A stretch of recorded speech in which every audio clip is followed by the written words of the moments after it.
I shouldn't have come this far. The forest around me seemed to close in, the trees leaning like silent watchers. Each step I took felt deliberate, careful, almost ceremonial, as if the ground itself demanded I tread lightly. The air smelled damp, a mixture of decaying leaves and wet wood, and I felt it stick to the back of my throat. I kept my gaze low, scanning the uneven trail, yet I knew my eyes kept straying upward, drawn to the faint outline of the cabin I had been warned about. It appeared first as a shadow, almost a trick of the fading light, a dark rectangle among taller pines. I blinked, and it remained stubbornly there just beyond the curve of the path. Its roof sagged in the middle, shingles curling like old paper in the sun, though the sun was nearly gone, hiding behind a thick gray cloud that dulled the evening. I could feel the quiet pressing in around me. Not the usual quiet of the woods, where wind and birds create a soft, constant hum. This was heavier, loaded, like the silence was waiting. The path grew narrower, littered with sticks and old roots that tripped me every few steps. My boots crunched softly, each sound amplified, echoing like it traveled farther than it should. I slowed. Every instinct in my body told me to pause, to listen, and I did. For a moment, the only sound was my own breathing, shallow, almost apologetic. Then I heard it, a soft scrape, high-pitched, almost like nails against a board, but it wasn't from the path. I froze. The sound stopped. I told myself it was a branch, that maybe a squirrel had slipped along a fallen beam. But my chest was tight, and my hands clenched at my sides. I wanted to look back, to see if someone was following, but the thought made my feet move forward all the same. Step by careful step, I approached the cabin, noticing the small details that felt too deliberate to ignore. The way the tree roots curved unnaturally near the foundation, as if avoiding something hidden beneath. The faint smell of smoke that lingered despite the obvious decay. I reached the edge of the clearing. The cabin was closer now, and I could see the boards of the walls, warped, gray, some hanging loose. Windows, or what remained of them, stared back like hollow eyes. One pane had cracked completely, the lines spidering out like frozen veins. I caught a flicker of movement, or maybe it was just my imagination. I told myself it was the wind. The door was still intact but crooked, leaning to one side as if tired of holding itself upright. I rested my hand against it. The wood was cold, rough under my fingers, and I felt a vibration I couldn't place. Not from the door, but from somewhere beneath the ground, faint and rhythmic like a heartbeat. My stomach knotted. I stepped back, shaking my head. Of course it was nothing. Heartbeats come from humans, not old cabins. I circled the cabin, my eyes drinking in every shadow, every imperfection. There were signs of habitation, though not recent. An empty tin can, a torn scrap of fabric caught on a nail, yellowed with age. I imagined the person who had left these behind, long gone, leaving fragments for me to stumble across. The thought made me shiver. What were they running from, or hiding from? I didn't want the answer, but a part of me ached to know. The forest behind me darkened, swallowing the path I had taken. It was harder to see the trail now, and a strange unease began to rise in my chest. Every instinct I had about the woods, the subtle warnings, the way the branches whispered overhead, was screaming, but I was rooted here, drawn forward by something I didn't fully understand. I crouched briefly to examine a set of footprints in the soft dirt near the cabin. They were old, deep, made by boots that no longer existed here, but I could see where someone had lingered, turning slightly as if unsure which direction to go next. I traced them with my finger, careful not to disturb the earth more than necessary. Then I realized something. The prints were all from the same size, same pattern, until the last step. That one veered slightly off, disappearing into the overgrowth, leaving no trace of where it went. I swallowed hard. Someone had left or vanished right here. The cabin's shadow grew as the sun dipped further, stretching like a hand reaching out across the ground. I could hear the wind rising in the trees, whispering low, almost forming words I couldn't understand. The smell of wet wood intensified, and I realized I was standing too long in one place, staring. My muscles ached, but I didn't want to move, not yet.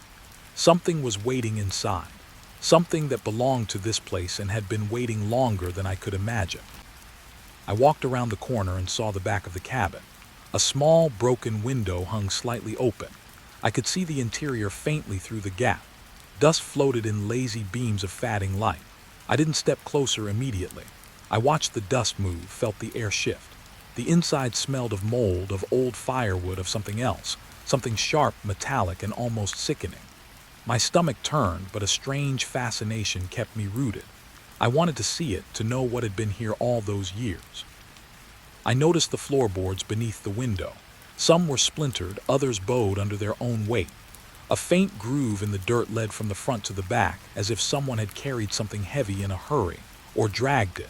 My pulse quickened. I wanted to tell myself it was the wind again, but I knew better. I had read about these places, the cabins abandoned after crimes, after disappearances. This had that same feel. That same weight in the air that pressed against your chest, making you think twice about moving.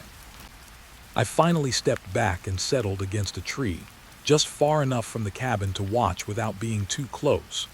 My hands were trembling slightly, though I didn't know if it was from cold or anticipation. I tried to focus on the path I had taken, the soft whisper of the trees, anything familiar, but my eyes kept returning to the cabin.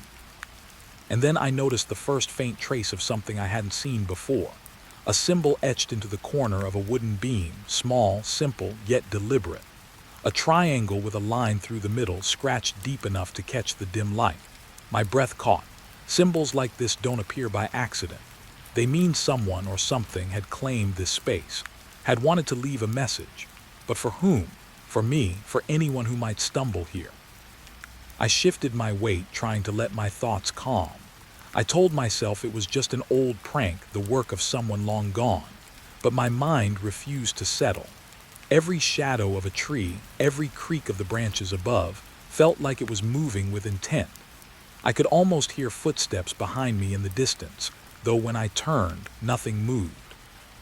Night was settling faster than I expected. The cabin was now no longer a shadow. It was a dark, looming figure against the gray sky.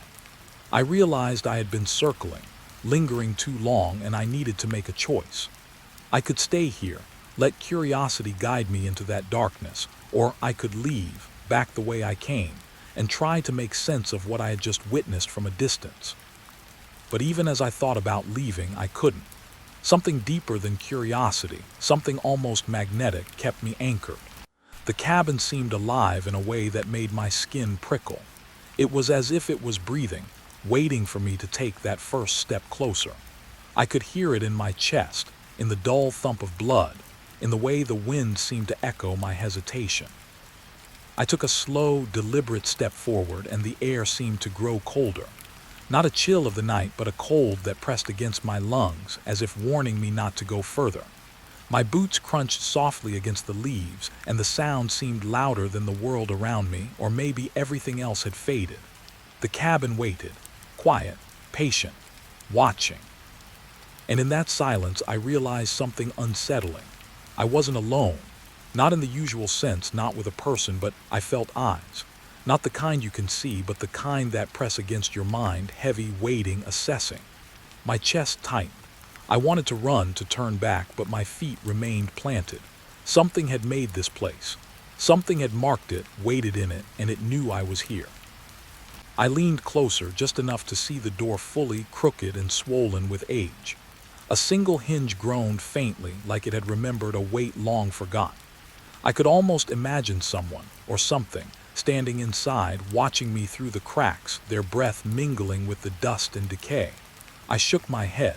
I was imagining it. I had to be. Still, I couldn't leave yet. I stayed there, frozen, letting the shadows stretch and twist around the cabin, letting my mind wander into possibilities I didn't want to think about. Every step, every heartbeat, every breath made me wonder, who had been here? What had happened, and would I ever leave without knowing? I closed my eyes for a brief moment, letting the sound of the forest fill me. Wind through the pines, a distant bird calling its last notes of the day, the faint creak of the cabin adjusting to the cold. Then I opened them again. The cabin waited, and I realized, as much as fear screamed at me to run, I was already inside its story, whether I stepped in the door or not. The door groaned as I pushed it open, a sound that seemed louder than it had any right to be, cutting through the thick silence of the forest. Dust stirred in lazy motes, floating in the narrow shafts of fading light that crept through the broken windows. The smell hit me first, a mix of rot, old wood, and something iron-like, almost like blood had been here at some point. My stomach tightened. I stepped inside carefully, boots crunching on scattered leaves and fragments of the ceiling. The cabin's interior was small, suffocating, yet perfectly intact in a way that made no sense. Furniture leaned drunkenly in corners, a chair tipped over, a table with a drawer hanging open, its contents long gone. The floorboards creaked under my weight, and every sound seemed to echo as if the walls themselves were listening. I could almost feel them waiting, pressing against me from all sides. I ran my hand along the wall, the wood rough and splintered. And that's when I saw it, marks. Not the usual decay scratches, not the patterns of a hungry animal, but deliberate, calculated. Lines etched deep into the timber in a language I didn't understand. Triangles, excess, symbols that might have been letters or warnings. My fingers hovered over them.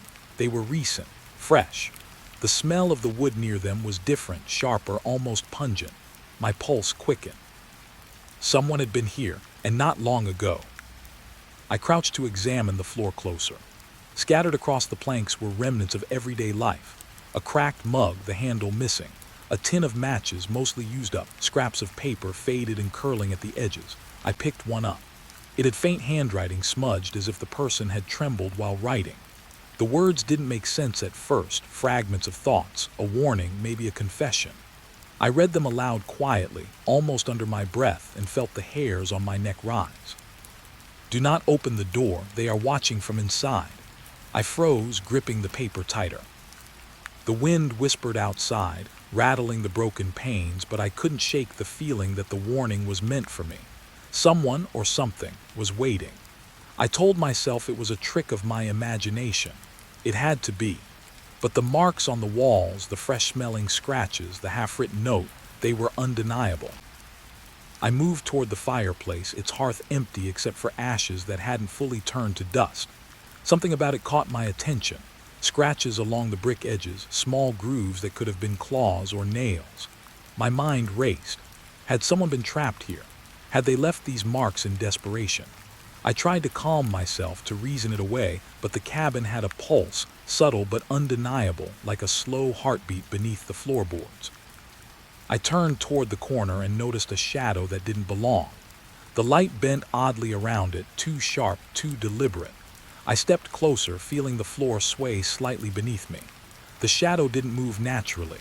It stretched, almost like it was alive. I blinked. Nothing. But the feeling lingered, like a whisper brushing against my mind, unseen but certain. A sudden creak above me made me freeze. Not a floorboard under my weight, not a door, but something higher. The attic. I hadn't noticed a ladder, but the ceiling seemed lower than it should have been. My curiosity fought with fear. Every instinct screamed to leave, to run back into the dark forest, but my feet stayed rooted.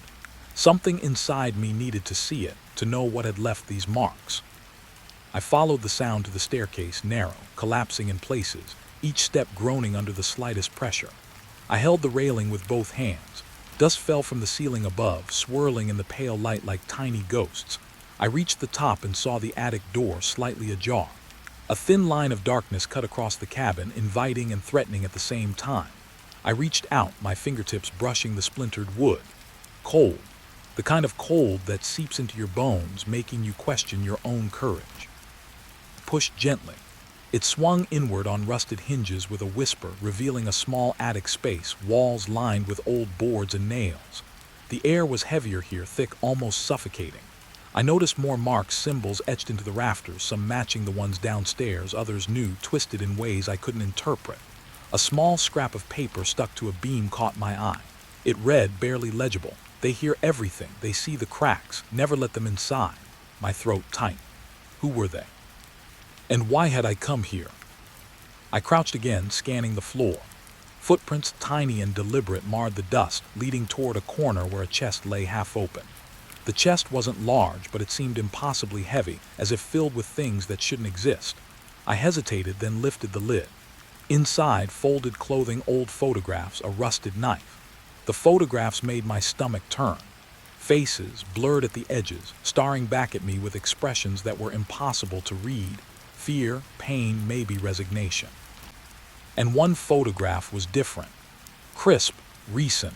A man standing in this very cabin, looking directly at the camera, though there should have been no one here for decades. A shiver ran through me. I dropped the photo, nearly tearing it in half. The knife caught my eye next. Rusted, yes, but sharp, almost polished in certain areas. I couldn't tell if it had been used recently or long ago.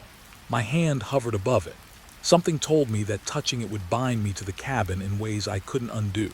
I stepped back, shaking, and felt the attic floor shiver beneath me. Not with my weight. Something moved below. I swallowed hard and turned to leave, but the shadows shifted. Subtle at first, almost teasing, and then more deliberate. I felt watched. I could sense the presence before I saw it, a weight pressing against the air around me. My breathing grew shallow. Each step down the narrow stairs became heavier. Dust and splinters rained down with every movement. I reached the bottom, barely daring to look around. Then I noticed a new detail. A chair, previously overturned, now sat upright. Not perfectly, but enough to suggest someone had adjusted it while I wasn't looking. My heart hammered. The thought that I wasn't alone here, that the cabin itself might be aware of me, made my skin prickle. I moved toward the door, every step deliberate, every sense on high alert. That's when I heard it, a whisper. Soft, almost inaudible, coming from the corner of the room. I froze. My mind screamed at me to run, but the whisper continued, teasing, patient, like it had all the time in the world. Words I couldn't quite make out, but familiar enough to pull me closer. I stepped forward, cautiously, eyes scanning. Nothing. The corners were empty, the dust undisturbed. I realized then that the cabin wasn't just abandoned. It was alive in a way that defied logic. It remembered, it watched, it waited. Every scratch, every mark, every scrap of paper downstairs and in the attic told me that the past here wasn't gone. It lingered, pressing against the walls, whispering through the cracks, reaching out to me without touching. A brief calm washed over me. I leaned against the wall, trying to steady my breathing. Perhaps it was curiosity, perhaps it was disbelief, but I wanted to understand. I traced my fingers over the marks again, noticing a pattern I hadn't seen before. It was subtle, almost playful, like a puzzle left for someone patient enough to notice. Someone wanted me here, wanted me to see, but not all at once. Then the creak came again, this time from behind me. The door I had entered through had shifted, moved slightly, though the wind was calm. I turned, expecting a shadow, a trick, anything. Nothing. Yet the weight of the cabin pressed in, heavier now, more insistent. I felt a thread connecting me to it, invisible but tangible, pulling me toward corners I didn't want to see, toward secrets I might regret uncovering. I left the attic finally, descending into the main room, eyes darting to every detail. The marks on the walls seemed to glow faintly in the dim light, and the whispering wind outside carried a message I couldn't yet understand. The cabin had stories, fragments, warnings, and I was unraveling them slowly. But the more I discovered, the more I realized I was only seeing pieces, hints of something far older and more deliberate than I had imagined. Standing there in the heart of the cabin, I felt a chilling realization. I wasn't just observing history, I was part of it now. Every mark, every whisper, every subtle shift in the shadows connected me to whatever had lived here before. And the question that lingered, heavier than any fear, settled in my mind. Had I come to uncover the past, or had the past been waiting for me? I stepped back toward the window, peering out at the darkening forest. The wind moved differently now, as if aware of my thoughts, responsive, alive. I could see the path I had taken, twisted and unfamiliar in the gathering dusk. And somewhere deep in the cabin's corners I felt it. Eyes, countless and patient, following, measuring. I didn't want to move, yet I couldn't remain still. I traced a final set of symbols on the wall, committing them to memory, trying to understand their meaning. The letters didn't form words I knew. They formed questions. questions I would have to answer. And as I stood there, trembling slightly, I understood something else too. The cabin was not done with me. Not yet. I turned toward the doorway, ready to leave, but one mark caught my eye. A small, subtle scratch near the floorboards, freshly etched, as if it had appeared while I wasn't looking. I swallowed hard. I hadn't been alone. And that's when I realized fully that the cabin had been waiting for me all along. I hadn't expected to find it. In the far corner of the cabin, wedged between a rotting bookshelf and the wall, something dark and thin protruded. At first, I thought it was just another scrap of paper, tossed aside and forgotten. But when I tugged at it gently, it gave way, sliding free to reveal a small, tattered diary. Its leather cover was cracked, stiff with age, and the edges of the pages were yellowed, curling like leaves in autumn. A faint metallic smell rose from it. Dust and rust mingled with something older, almost unplaceable. I swallowed hard. The first page was blank, but the second one had handwriting so neat it made me pause. Perfect loops of ink, yet jagged in places, like the hand that wrote it trembled with more than age. The first words were simple. I cannot trust anyone anymore, not even the trees. I traced the letters with my fingertips, feeling the indents pressed into the page. The writer's paranoia seeped through in every stroke. I sank to the floor, drawing my knees close, and began reading. The diary belonged to someone who had lived here decades ago, though the writing suggested they had once moved in and out of society in brief, panicked bursts. The entries started mundane. Notes about the weather, about hunting, about the cold settling in the forest. But as I turned pages, the tone shifted. The words became smaller, tighter, as if the author was writing faster or in a fever. They watch me when I sleep. I hear their steps through the walls. They wait for the cracks to widen so they can see inside. My fingers froze. I had felt that same weight earlier in the cabin, as though unseen eyes were following me through every shadow. The words were not just memories. They were warnings, echoes of a terror that refused to die. I read on. The diary told of neighbors disappearing, people who had come to the forest seeking adventure or solitude, only to vanish without a trace. Each disappearance was noted carefully, often with details no one else could know. The last place they were seen, the direction of their footprints, the strange markings left behind. The author, whose name I hadn't seen yet, wrote with a mixture of fear and fascination, as though documenting horror was the only way to survive it. One page made me pause, my chest tightening. I found something in the walls, small scratches, faces. They look at me through the wood. I cannot stop the whispering. If anyone reads this, beware the cabin. Beware the shadows that move when you do not look. My fingers trembled as I turned the page. The words were frantic now, ink smeared in several places. Some lines were crossed out almost violently. I cannot leave. Every path I try is blocked. The forest shifts at night. The cabin waits. They wait. I leaned back, letting the diary rest against my knees. My mind raced. Was it just the imagination of a recluse, twisted by isolation, or was there truth in these pages? I could feel the cabin around me pressing closer, as if it too wanted me to read, to understand, to become part of the story. I turned another page and found a small sketch. At first, I didn't understand it. Lines crossing over lines, a crude map of the area. Then I realized it depicted the cabin itself, the surrounding woods, and several paths leading away. Tiny circles marked places, some crossed out, others left open. At one mark near a cluster of trees, the author had written in jagged letters, "They vanish here." My stomach churned.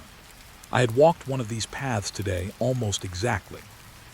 The diary mentioned a woman once, a neighbor, kind and quiet, who had stopped coming to the market, who had been asking questions about the cabin and its previous occupants. The writer had grown obsessed with her, convinced that she knew more than she admitted. One entry made my breath hitch. She smiles, but I see the truth.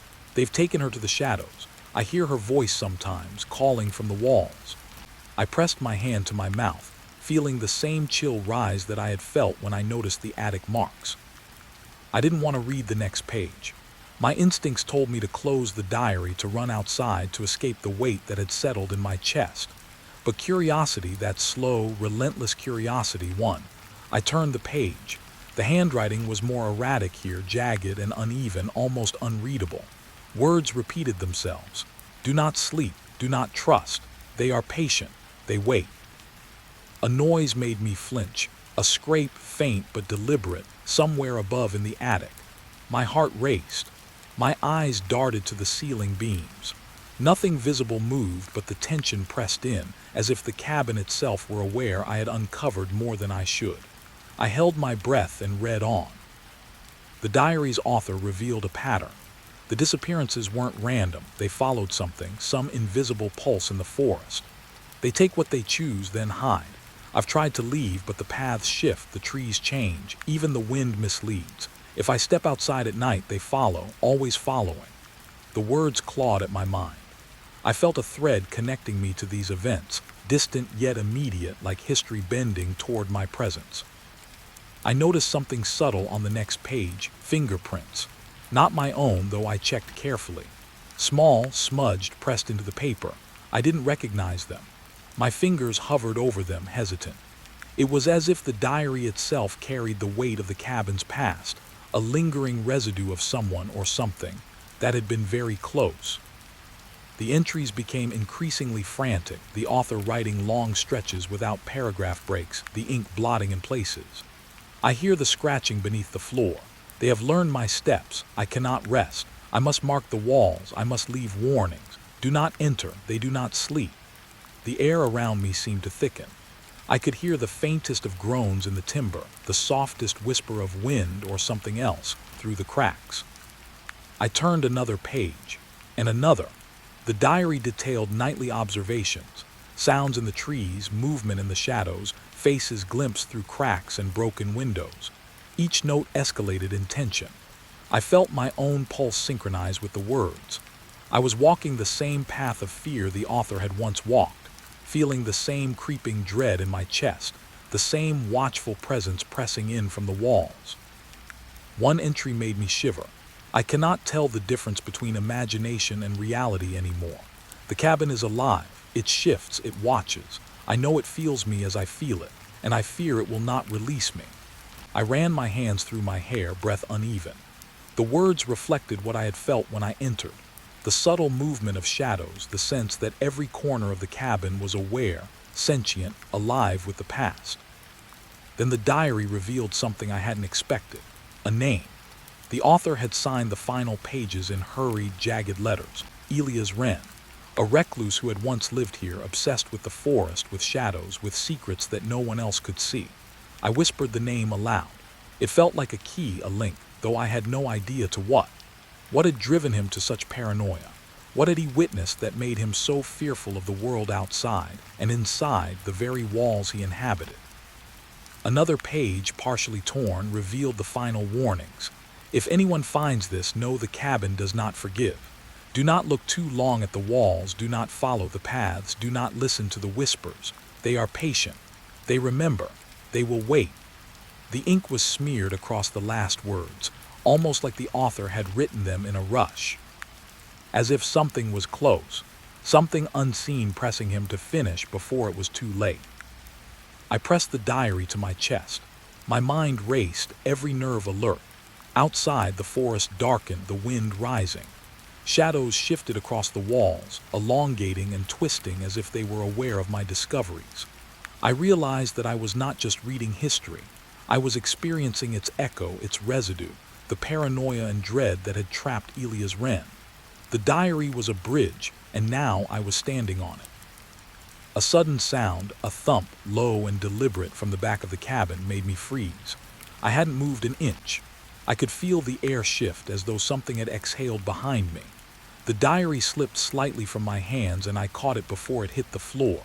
Whoever, or whatever, had been here before me had left their mark, subtle, patient. And now, in my presence, it seemed to stir. I turned slowly, scanning the corners, the walls, the shadows cast by the broken windows. My reflection caught in a shard of glass on the floor. My eyes wide, pale, breath visible in the cold cabin air.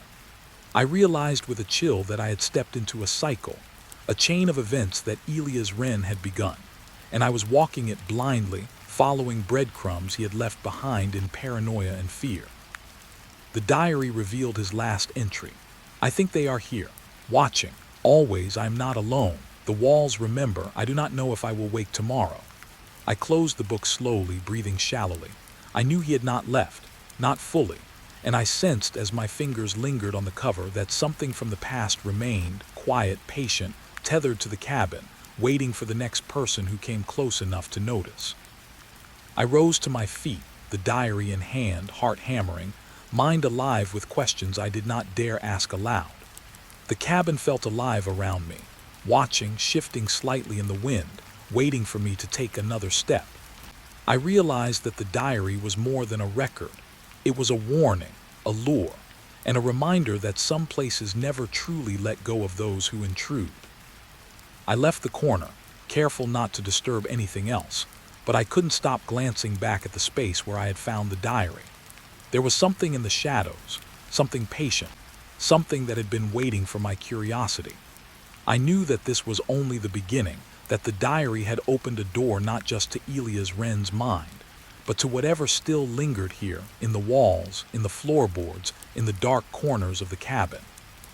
And as I stood there, diary clutched to my chest, I understood one terrifying truth. The cabin remembers everything. It does not forgive, and it has already begun to remember me. Night fell quickly, faster than I had expected. The last tendrils of light disappeared behind the trees, leaving the forest outside in a heavy, unbroken darkness. Inside the cabin, shadows stretched long and strange, twisting across walls and floors as if the room itself were bending the light. The air grew cooler, thick with the scent of damp wood and old dust, and I realized with an unsettling clarity that the cabin did not stay still. It breathed. Not literally, but every creak, every groan of the floorboards, every whisper of wind through broken windows made it feel alive. I moved slowly, my boots soft against the splintered wood, and tried to make sense of the patterns in the shadows.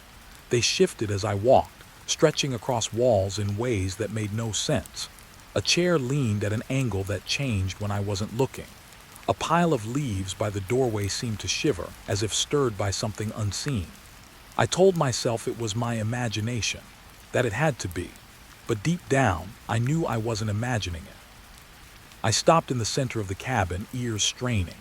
The wind outside whispered through the trees, but there was something else, something softer, slower.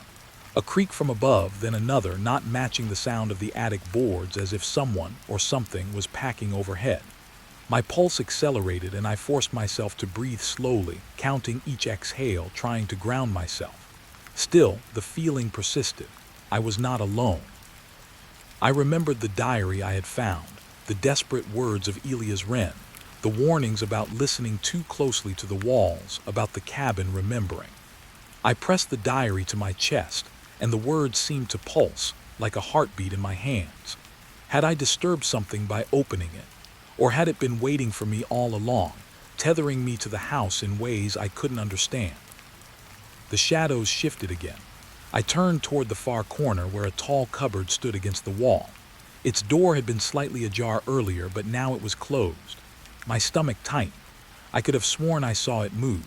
Not open or close, not the door itself, but something inside, shifting, waiting. I stepped closer, careful, boots silent against the floor. The cupboard smelled faintly of rot, mildew, and something metallic, fresh, almost alive. I crouched slightly, inspecting the hinges and the wood. Then I noticed it, a set of scratches along the inside edge, small, deliberate, as though someone or something had tried to escape or mark the space. The marks were recent, fresh. My chest constricted. Whoever had been here before, or whatever lingered still, had left traces. A gust of wind rattled the broken windows, and the shadows deepened, pooling around the corners. The flickering of the moonlight revealed shapes that my mind tried to rationalize as furniture, as broken beams, as twisted trees outside. But the shapes moved against the logic of the room. They leaned forward just slightly, shifted when I looked away, as if curious about my presence. I felt a chill that settled deep in my bones. I moved toward the fireplace, hopping for some grounding point, something familiar. The hearth was empty except for old ashes, yet even here the shadows pooled unnaturally. They seemed heavier, thicker, I noticed lines faintly etched into the soot-blackened brick, patterns I hadn't seen before. Triangles, circles, strange symbols, like the marks in the attic and along the walls downstairs. My hands hovered over them, feeling the grooves in the brick. They were deliberate. Someone or something had left them as warnings, perhaps, or invitations. Then came the sound. Not a footstep, not a groan of the floor, but a whisper. Low, soft, carried on the wind through the cracks of the walls. I froze, straining to hear the words. They were indistinct, but one phrase caught. "Do not leave, stay." My breath caught in my throat. I wasn't sure if it had been outside or inside. I could feel the walls press closer as though listening. My eyes darted across the cabin, trying to locate the source, but nothing moved. Still, the whisper lingered, curling through the air like smoke. I backed away from the fireplace toward the center of the room, my senses hyper-aware.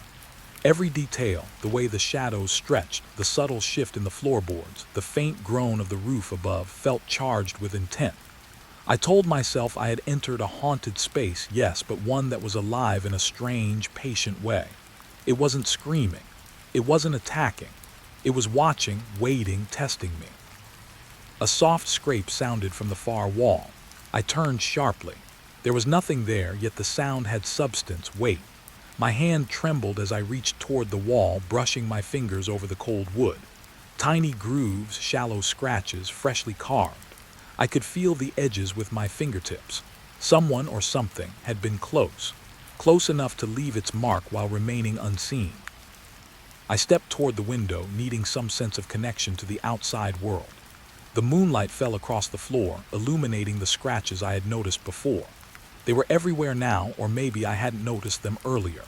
Lines and curves, symbols that didn't make sense yet seemed deliberate, meaningful. My chest tightened again. Had I missed them yesterday? Or had they appeared overnight? The cabin was changing, shifting subtly, almost imperceptibly as I observed. I moved back toward the doorway, glancing at the shadows. One in particular caught my eye, a dark shape against the wall near the stairs to the attic. It didn't behave like a shadow should. It swayed just slightly, leaning toward me and then retreating. I blinked. It didn't move when I blinked, but when I looked again, it was closer. My stomach knotted, but a strange pull of curiosity held me in place. I had to know what it was. Slowly, carefully, I approached. Each step was deliberate, measured. My boots were silent, but the floorboards groaned anyway, as if complaining. The closer I got, the heavier the air felt. I could feel the pull of the cabin, an almost magnetic force drawing me toward the corner, toward the source of the shadow. I stopped, breathing shallowly, and reached toward the wall. My hand hovered just above the floor, where the shadow seemed to originate. And then I saw it, a handprint, smudged dark, pressed into the wood as if someone had leaned too heavily or been pulled back. My fingers trembled over it. It wasn't mine. I didn't recognize it, but the pressure, the shape, the angle, it was fresh, alive. A soft, deliberate tap came from above the attic. I froze. My mind raced. Was it the same presence that had left the handprint? Or had another observer been here all along, patient and silent, waiting for me to uncover the diary, to touch the walls, to feel the pulse of the cabin? The air seemed to tighten, wrapping around me, cold and suffocating. I forced myself to breathe slowly, counting each exhale, trying to steady my shaking hands. The shadows shifted again, stretching across the walls in ways that made no sense. A beam in the ceiling appeared to bend, just slightly, like it had a consciousness of its own. I realized with a slow, creeping dread that the cabin was not just a building. It was a sentient space, alive with memory, history, and something far more insidious. The whisper returned, faint, almost playful. You see, you see." My heart pounded. I felt it in my chest, a sharp, stinging awareness that the cabin was aware of me noticing. It was feeding on my attention, drawing me deeper into its maze of shadow and light. I stepped back toward the center of the room. The shadows pooled thicker now, closer to me, brushing against my ankles as if they had weight. I forced myself to observe, to note every detail. The floorboards creaked deliberately, following a rhythm I couldn't place. A door in the far corner shifted slightly, as if someone had leaned against it. No one was there, but the evidence of presence was undeniable. I sat down carefully, pressing the diary to my chest, and tried to breathe, to think rationally. The shadows moved, always moving, always aware. I realized then that the cabin didn't want to scare me. It wanted to test me, measure my reactions, pull me into its memory of paranoia and obsession. Every mark, every whisper, every subtle movement was a thread connecting me to the people who had disappeared, to Elia's wren, to the long, creeping history of the space. I noticed a small scrap of paper lying near the hearth, half buried in dust. I picked it up and read it. They remember, they never forget. Do not look too closely. My hands shook. Every instinct screamed to leave, to escape into the forest outside, but something held me in place. A mix of fear, curiosity, and the inexplicable pull of the cabin's consciousness made me linger. I glanced around one last time. The shadows stretched to the edges of the room, pooling in corners, clinging to walls, and pressing against the furniture. The air was thick with anticipation. And then, slowly, subtly, a shift. The attic creak again, faint, almost imperceptible. I realized that whatever lingered here was not idle. It had noticed me. I rose slowly, diary clutched to my chest, and walked toward the doorway. Every shadow seemed to stretch just a little closer, every whisper just a little clearer. I felt the pull of the cabin in my chest, a weight that made it impossible to fully leave. I understood then that the fatting shadows weren't just illusions. They were echoes of memory, of obsession, of things that had never truly left. Stepping outside into the cold night, I looked back at the cabin. The windows were dark, yet I could feel its awareness, patient and waiting. Whatever lived here, whatever had watched me, had not revealed its full presence. It lingered, tethered to the walls, ready for the next step I would take. And I realized that night, as I walked back toward the forest path, that the cabin never truly lets anyone leave. It remembers, it waits, and the fatting shadows are always there, patient, silent, watching, until curiosity pulls the next person too close. The fog came before I even reached the ridge. It wasn't the usual morning mist that clings lazily to trees and trails. This was thicker, denser, a white that pressed against my skin and seemed to push back as I moved. Every step felt deliberate, heavy, like walking through water. I paused, listening. The only sounds were my boots against damp earth, the distant groan of a fallen branch, and something else. A faint, subtle echo, like the ridge itself was murmuring. I had been hiking for hours, but the path became less certain the higher I climbed. Old trail markers had rotted away, leaving only the twisted roots and rocks to guide me. The fog blurred everything beyond a few feet. Trees leaned toward me, skeletal fingers bending under unseen weight. I shivered, not from cold, but from awareness. I wasn't just in a forest. I was inside a story that had been left incomplete decades ago. I had read about the cabins scattered across this ridge. Reports of disappearances, long unsolved crimes, whispers of people who ventured up here and never returned. The stories were vague, fragmented, passed down by locals who refused to speak directly, as if saying the names aloud could summon memory or worse. I told myself it was curiosity, research for a project, a fascination with the unknown.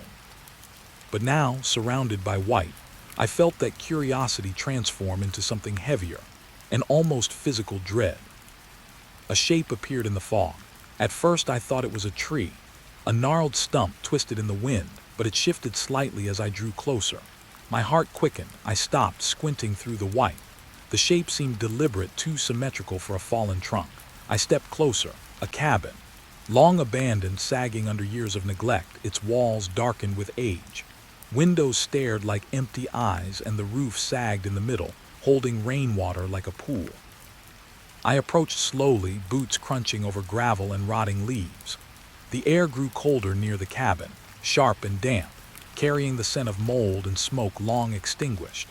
I pressed a hand against the wall. The wood was smooth in some places, splintered in others, and beneath my fingertips, I could feel the vibration of something old, patient, as if the cabin had absorbed the fears of everyone who had crossed its threshold. I stepped inside. The doorway was narrower than it should have been, the floorboards groaning under my weight. Dust rose in lazy swirls from my boots. I could see the faint outline of furniture, broken and decayed.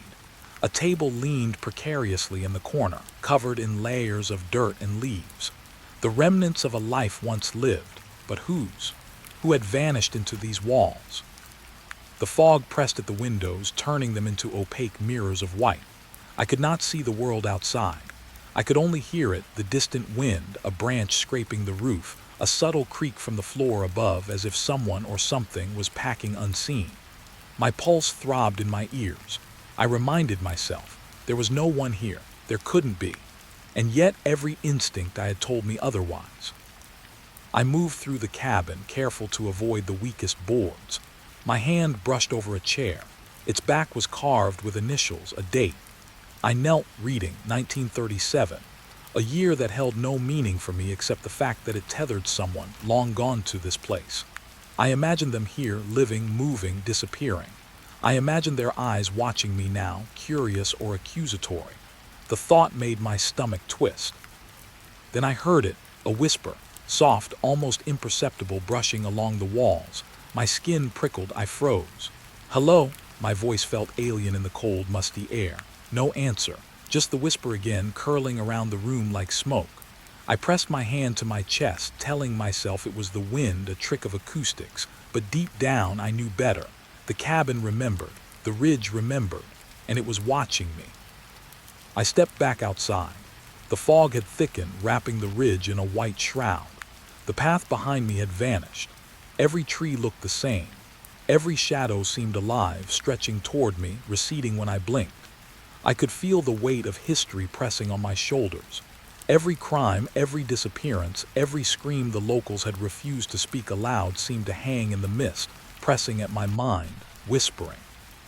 Further along the ridge, another cabin appeared through the fog. Smaller, squat, more decrepit than the first. Its door hung open, swinging gently with the wind. I could see the inside, empty but for the rotting remains of furniture and the remnants of meals long decayed. I noticed marks on the wall, scratches in the plaster.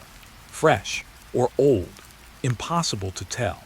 The uncertainty settled in my stomach, heavy and insistent. I stepped closer, compelled, drawn by something I couldn't name. The scratches on the wall formed shapes, almost letters. I knelt, brushing away dust and dirt. Lines formed. Words. I couldn't read them entirely, but the sense of urgency was unmistakable. Someone had been here. Someone had written something they wanted to survive them. And now I was reading it, touching it, feeling the same fear, the same tension they must have felt. I moved to the center of the cabin, boots echoing against rotting wood. The air smelled different here, colder, denser. I noticed a small pile of papers in the corner, yellowed, brittle. I picked them up carefully. Maps, notes, dates, names. The ridge had been catalogued, tracked, feared. I could feel the anxiety in the handwriting, the way it pressed against the margins of the paper. Whoever had written these had been meticulous, obsessed, terrified of something they couldn't name but knew existed. A gust of wind rattled the windows, and for a moment I felt as if the ridge itself exhaled. The fog shifted. The outlines of trees blurred. Shapes moved at the edge of perception. I caught glimpses of footprints in the damp earth outside, too fresh to be mine, but I had seen no one. No animal, nothing. My pulse surged. The ridge was alive in a way that felt deliberate. It remembered. It reacted. I stepped outside, boots sinking slightly in mud.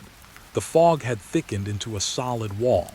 The cabins behind me seemed to shift, leaning toward me, pressing closer. I could hear faint scraping from inside, like fingernails against wood. I spun around.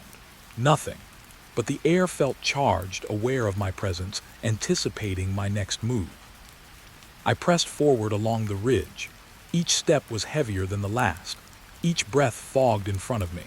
Every shadow seemed to stretch and contract in response to my movement. I kept telling myself I was alone, that the ridge was empty. But the stories, the diaries, the locals' hushed warnings, they clung to me, settling into my mind, insistent, unshakable. Another cabin appeared ahead. Unlike the others, it had a faint light flickering inside, though no moon touched it. My stomach turned. Was it a trick of the fog, a reflection, or had someone or something been here recently? I froze, hand on the doorframe. The smell of smoke and something sharp, metallic, rose from inside. My mind screamed to leave. Every instinct screamed danger. And yet I wanted to see. I had to know. I stepped inside.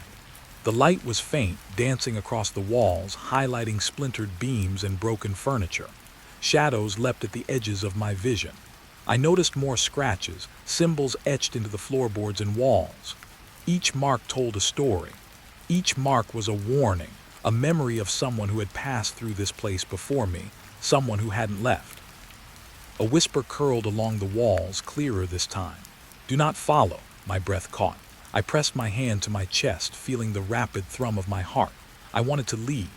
I wanted to run into the fog, to escape the ridge, to escape history. But the ridge had other plans. Its weight, its awareness tethered me, and I realized I had crossed a line. I was no longer an observer. I was part of its memory, a new imprint waiting to be recorded. I stepped back outside, letting the door swing shut behind me.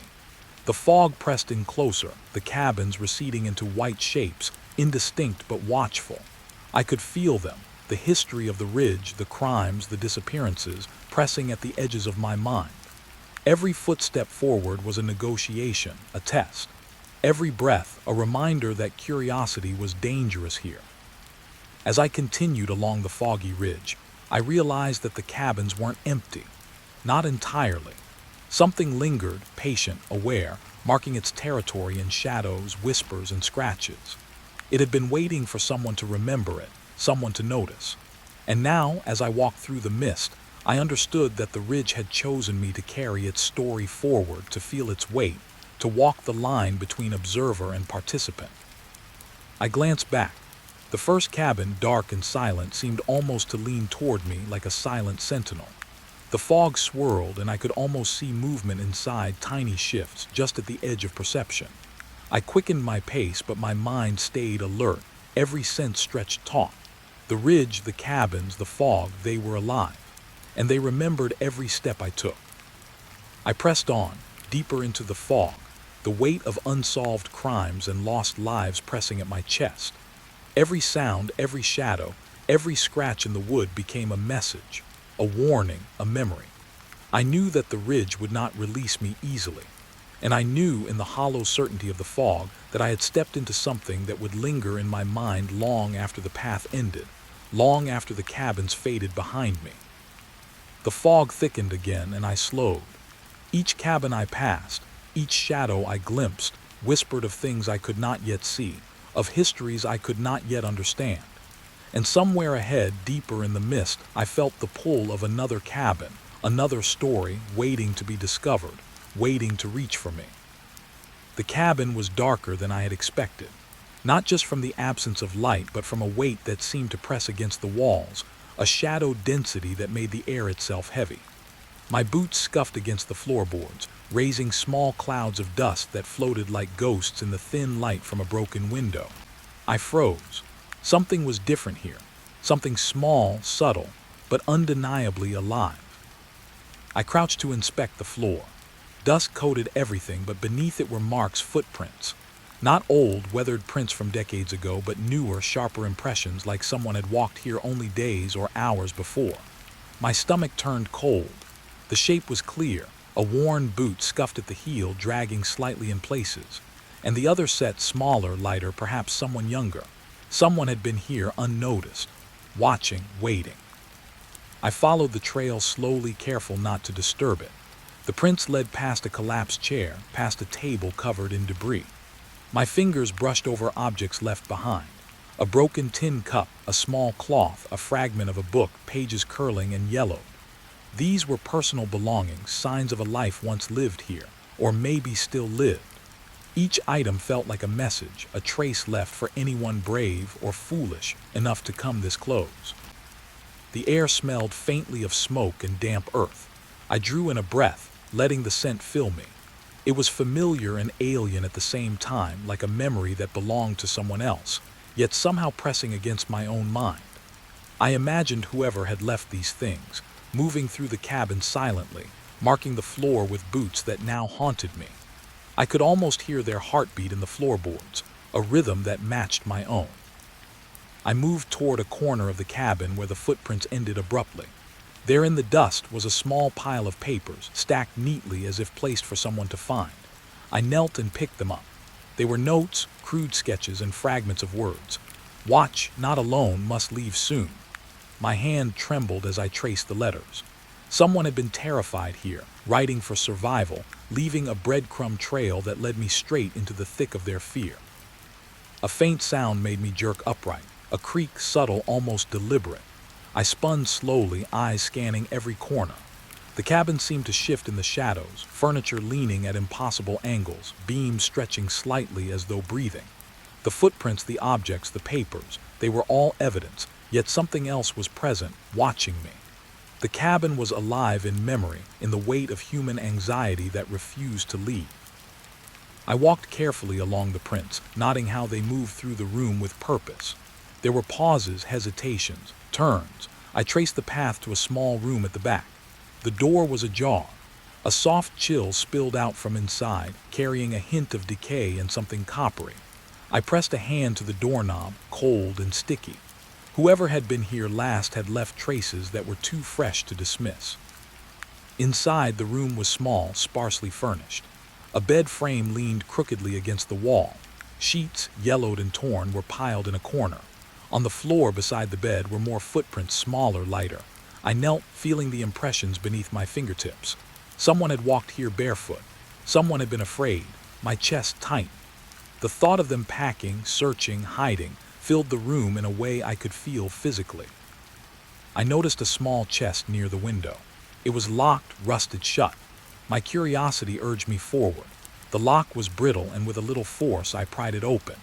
Inside were remnants of clothing, a journal with pages stuck together, a small knife dulled with age. Each item felt intimate, a private history exposed to the intruder. I realized with a shiver that intruder was me. The past had left these clues deliberately, as if to pull anyone close into its orbit. I picked up the knife carefully, feeling the cold metal against my skin. It was light but balanced, worn from use. A shiver of dread passed through me. The footprints, the objects, the papers, they all spoke of fear and vigilance. Whoever had been here had prepared for danger, but from what? Or whom? The cabin was full of unanswered questions, and every answer seemed to reveal another layer of risk. The footprints continued beyond the chest, leading to a corner where the wall met the floor at an odd angle. I knelt, brushing dust aside. A faint outline of a handprint pressed into the floor, dark and sticky, as though someone had leaned heavily, bracing themselves, listening. The movement of past lives through this cabin felt tangible now, almost as if they existed simultaneously with me. I could feel their presence, patient, measuring, almost amused at my discovery. I rose slowly, trying to shake the feeling that I was being watched. The cabin seemed to breathe with me, responding to my every movement.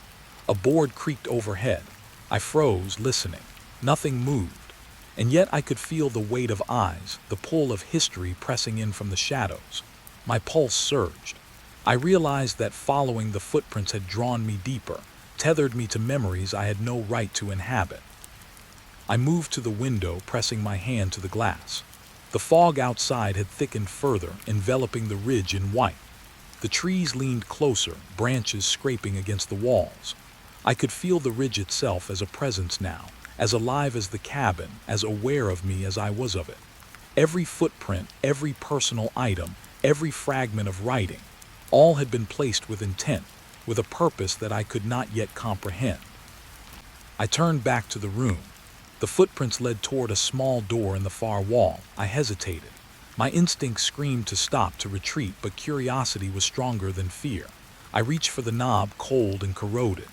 As I pushed the door open, a rush of air hit me, carrying the faintest echo of a whisper. "Don't leave yet." I froze, heartbeat hammering. My mind raced. Who or what was still here? And had they been waiting for me to find the cabin, to follow the footprints? The room beyond was smaller, darker. Dust hung thick in the air, and every surface was coated with layers of neglect. A broken chair lay against the wall. On the floor, more footprints, smaller, lighter, pressed deeply into the dust. They led to a small cot, crumpled sheets scattered across it. I knelt beside it, noticing tiny scratches in the wood, deliberate, careful. Whoever had slept here had been anxious, meticulous, aware of threats I could not see. I picked up a small journal lying in the corner. The pages were damp and brittle, ink smudged. I could read fragments. They watch, the ridge listens, must hide, never leave. My hands shook. The words were alive with fear, with vigilance. Someone had recorded their terror, leaving it for anyone who dared enter, a warning and an invitation simultaneously. My mind spun, trying to reconcile the ordinary decay of the cabin with the extraordinary tension imprinted here. A creak overhead made me flinch. The floorboards groaned, shifting beneath a weight that wasn't mine. I looked up. The attic hatch hung slightly open. My pulse quickened. Whoever had left the footprints, whoever had lived here last, had moved through every corner of this cabin with purpose. And maybe, just maybe, they hadn't left entirely. I backed away slowly, keeping my eyes on the hatch. Dust fell from the ceiling, settling in lazy spirals. I could hear faint breathing, or was it the wind, echoing in the small space above me. The footprints in the dust were a reminder, a trail of human presence, and they tethered me to the cabin in a way I could not escape. Every step I had taken, every object I had touched, every note I had read had drawn me closer to its memory, to its watchfulness. I rose fully, brushing off dust. The footprints had ended, but their impression lingered, etched into my mind. The personal belongings, the notes, the furniture, they were pieces of a puzzle that I could not yet solve. The cabin had become a living archive of fear, tracking the passage of those who dared to enter, and now tracking me. Every shadow, every draft of air, every faint creak was evidence that the ridge remembered. I stepped toward the door, boots raising soft clouds of dust. I could feel the eyes of history on me, patient and unyielding.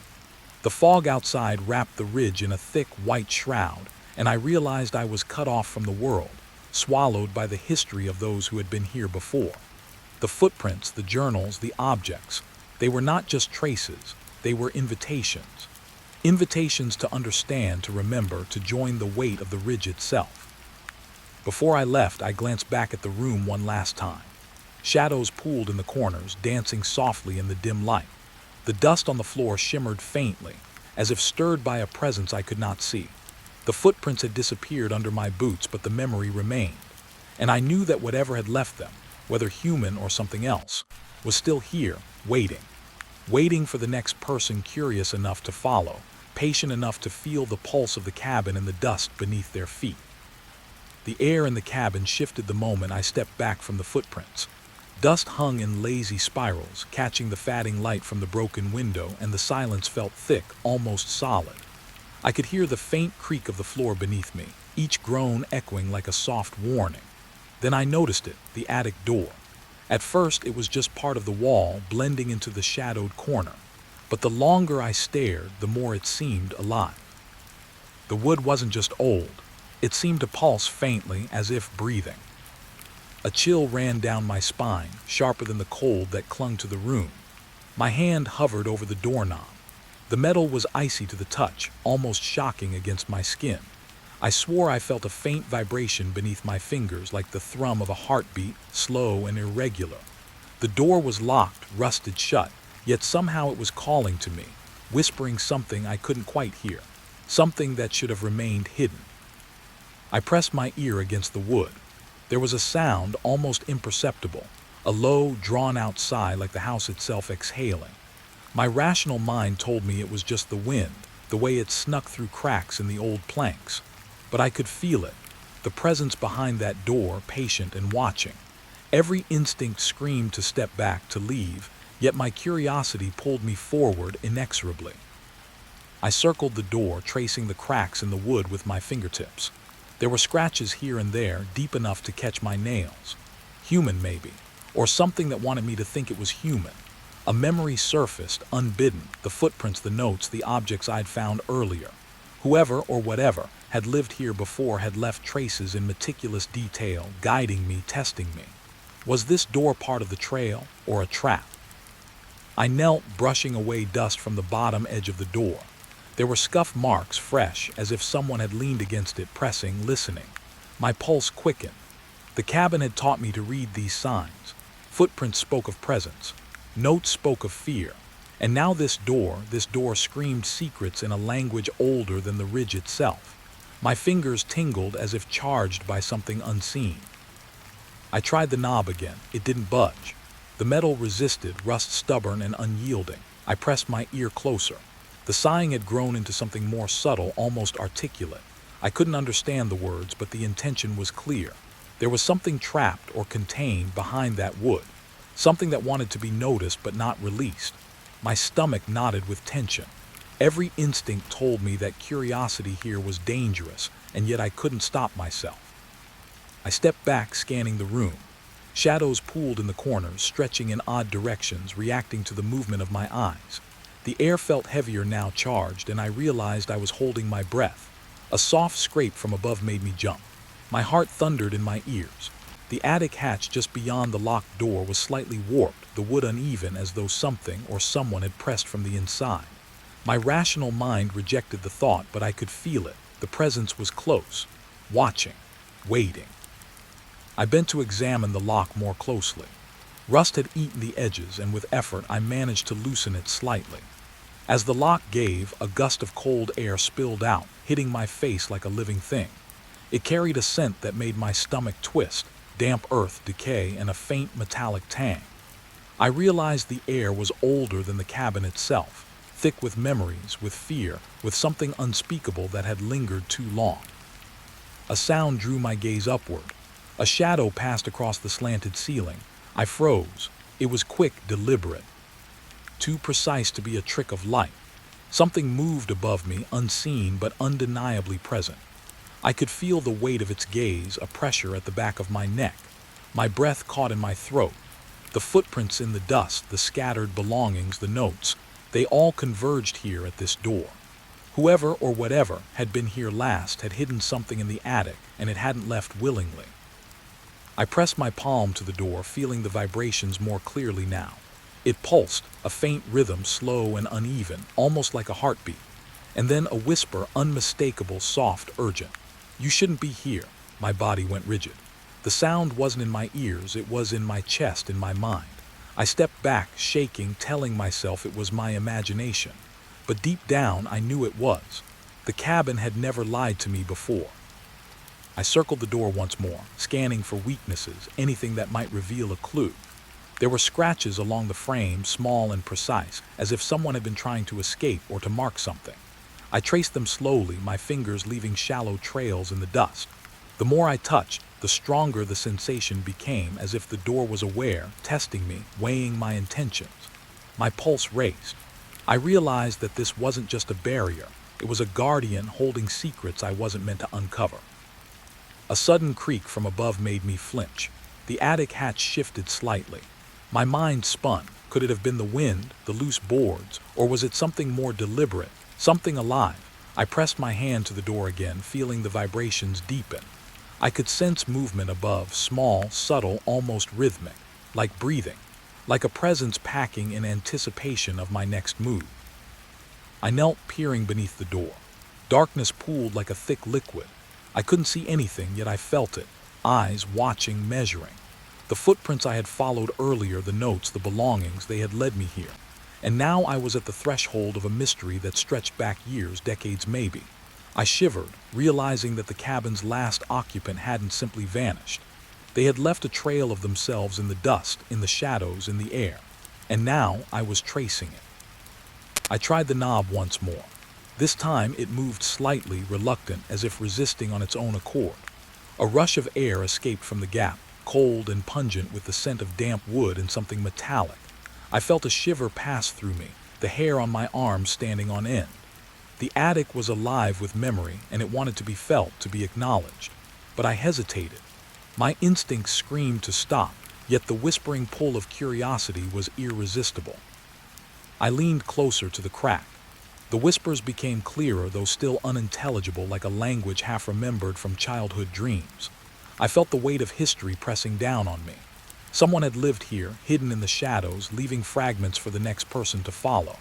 Every detail, every trace, every footprint led to this door. And beyond it, what? Fear, secrets, perhaps death, perhaps truth. I could not know. I stepped back, my mind racing. The cabin seemed to pulse around me, breathing, alive with its own memory. The footprints, the scattered belongings, the notes, they were not just remnants. They were a map, a guide, a warning. And the attic door was the final threshold, the last piece of a puzzle I wasn't sure I wanted to complete. A chill settled in the room, deeper now, pressing against my skin. I realized the presence behind the door had been here all along, waiting for someone curious enough to follow the signs. And I had. My chest tightened as I stared at the wood, the lock, the dark gap beneath it. The whispering seemed to come from everywhere and nowhere, filling the space with a tension I could feel in my bones. I stepped closer one final time, hand hovering over the doorknob. And then I paused, heart hammering. Because for the first time I realized something I hadn't considered. The attic wasn't just hiding something. It was hiding someone or something that had been aware of my approach from the moment I entered the ridge. The footprints, the dust, the notes, they weren't just past traces. They were bait, lures, invitations into a space I might never leave the same. I took a breath, long and trembling, and listened. The cabin seemed to lean in, attentive, waiting. A soft scrape above made my stomach knot. The whispers continued, teasing, patient, unyielding. I could sense eyes behind the wood, faint but present. And then a question struck me like a cold knife. Had the last occupant truly left? Or were they still here, just beyond reach, watching, waiting for the next curious soul to follow the map they had left behind?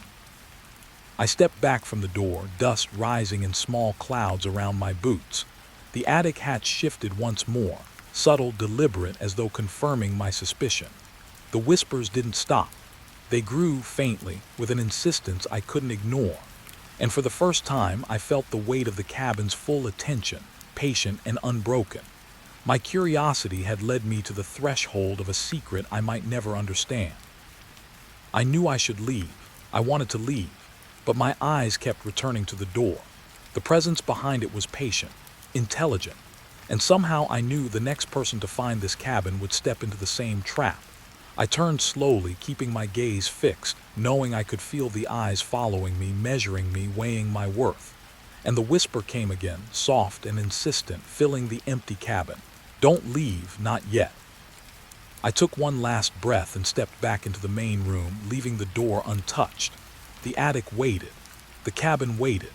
And I walked away with a shiver, carrying the weight of unanswered questions, of a presence unseen but undeniably real. Every shadow, every gust of wind, every whispering crack of wood was a reminder. The cabin's memory was alive, and it had not yet finished speaking. The trail began almost imperceptibly, swallowed by weeds and brambles that clawed at my boots with every step. The forest around me was dense, silent in a way that felt deliberate, as if it were holding its breath. I hadn't been walking long, but the air had already changed, thicker, almost wet, like it carried memory, like it remembered what had happened here long before I arrived.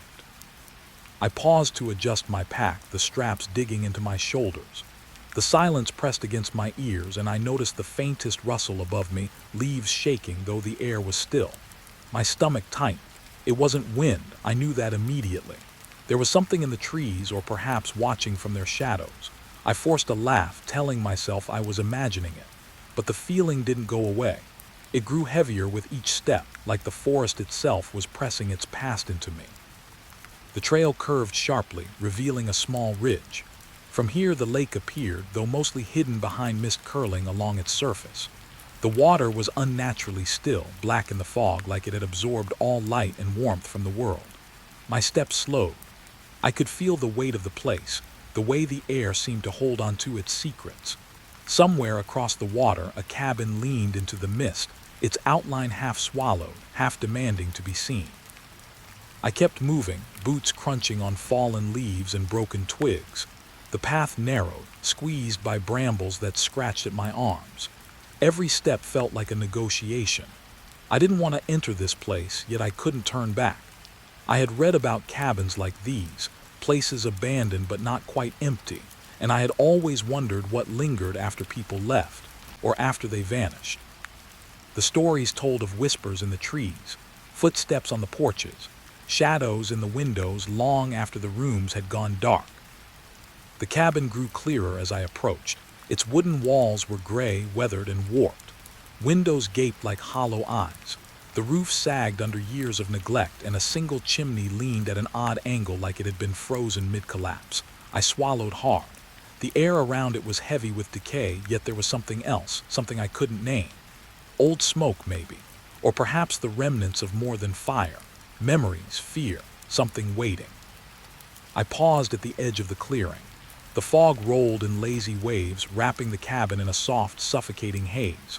My boots sank slightly into the damp ground.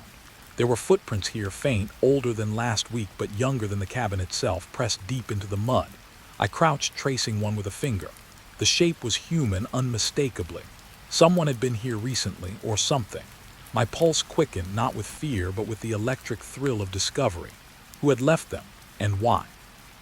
A wind whispered through the trees, or maybe it was a voice. I couldn't tell. I froze, straining my ears. But all I could hear was the lake sighing against the shore. The cabin seemed alive, or at least aware, like it was watching me weigh my next move. I stepped closer, every sense alert. The door hung slightly off its hinges, swaying faintly. Inside, shadows pooled like ink, darker than the mist outside, almost solid. I entered cautiously, boots crunching over fallen leaves and broken wood planks. Dust rose in lazy clouds around me. The air was thick, clinging to my skin, carrying scents of mildew, smoke, and something metallic. The floor groaned beneath my weight, protesting each step. I tried to keep my breathing steady, but I could feel it, the way the cabin responded to me, to my presence. It was subtle, a shift in the shadows, a whisper of air, the faintest vibration underfoot. I moved to a broken window, peering outside. The fog twisted around the trees like smoke from a long-dead fire. Across the lake, I thought I saw movement fleeting just at the edge of vision. My heart jumped and I blinked. Nothing. The fog had swallowed it. Still, the feeling didn't leave me, the sense that I was being observed, studied. My hand drifted to the wall, tracing warped boards, the splintered surface rough under my fingers. The cabin had history, and it wanted me to notice.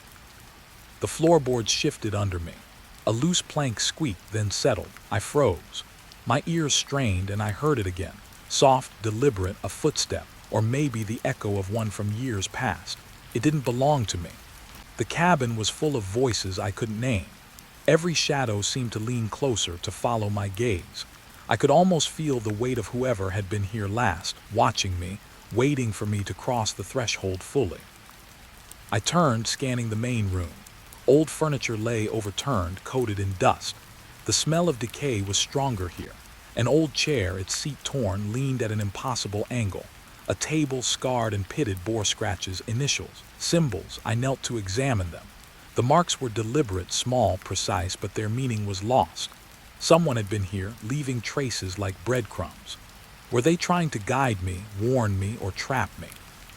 The question gnawed at me, and I felt a sudden, inexplicable tension behind my eyes. My gaze drifted upward.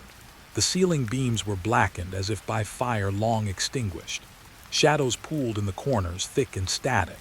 And yet in one corner there was a movement, a flicker, almost imperceptible, like a curtain caught by wind. But the air was still. I held my breath. Was it memory, imagination, or something that had learned to wait, patient and silent, until someone foolish enough walked inside? I approached the fireplace. Ashes had settled into a fine layer, gray and undisturbed, but scattered among them were fragments of paper, brittle and yellowed. I knelt, brushing them carefully aside. Notes, drawings, symbols again, unclear in meaning but undeniably intentional. Whoever had lived here, or whoever had visited last, had left clues.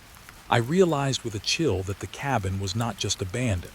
It was occupied by memory, by presence, by a story unwilling to fade. The air grew colder. My breath hung in front of me, visible in ghostly tendrils. I felt the fog that pressed against the windows seep inside, curling around my ankles, lifting the dust in faint, swirling patterns. Every movement seemed amplified. The creak of the floor, the whisper of the wind through cracks, the soft thud of a branch striking the roof outside. And I realized sharply that the cabin was testing me. watching how I moved, how I reacted, how much I would uncover before turning away. I explored further, stepping lightly. The hallway led to smaller rooms, each more shadowed, more silent than the last. Doors hung crooked, some with locks rusted through, others sealed tight. I pressed my ear to one. Nothing. Then a faint tapping, soft and irregular. My pulse raced. I moved on, heart hammering, realizing the sound was coming from inside me. My own fear, my own anticipation, echoing in the quiet space. But the house had promised more than whispers. I could feel it. In the corner of one room, I noticed a small stack of belongings. A boot, a tattered coat, a book with pages curling in decay. The footprints outside had been human. These items confirmed it. Someone or something had returned here, had lingered, left, or perhaps never gone. My hands trembled as I picked up the book. The cover was brittle, the leather worn. No words remained visible. I flipped a page, feeling the memory trapped in the fibers. The smell of old paper, of smoke, of neglect, carried a story I could almost hear but not yet understand. I set the book down and moved toward the lakeside window. The fog had thickened. Shapes moved just beyond sight, teasing, disappearing when I blinked. I realized the cabin and the ridge and the lake were all connected in a quiet, patient network of observation. It waited, yes, but it also remembered. Footprints, belongings, whispers. They were part of a record, a slow-rolling chronicle of those who wandered too close. I shivered, feeling that the next step I took might push me into its memory completely, leaving nothing of me behind but dust and echoes. I took a last look around the main room. Every shadow seemed sharper now, every sound deliberate. The cabin had made its presence known without revealing itself fully, and yet I couldn't leave, not yet. Not until I understood, or at least until I had seen enough to carry the story with me. Outside, the fog clung to the ridge, obscuring the path I had walked. And I knew that when I left, I would be marked by this place, haunted not by spirits or apparitions, but by the slow, patient memory of a house that refused to be forgotten. The door protested with a long, low groan when I pushed it open, and the smell hit me first. Musty, sour, the sharp tang of old smoke. I paused, boots hovering over the threshold, heart thudding against my ribs. Inside the cabin was a labyrinth of shadows, the weak light from the fog outside struggling to reach the corners. But it wasn't just the dimness. It was the sense of being watched, of being catalogued, noted in some invisible ledger. I took a careful step forward, feeling the floorboards creak beneath me. Dust rose in thin spirals, disturbed by the air I carried in.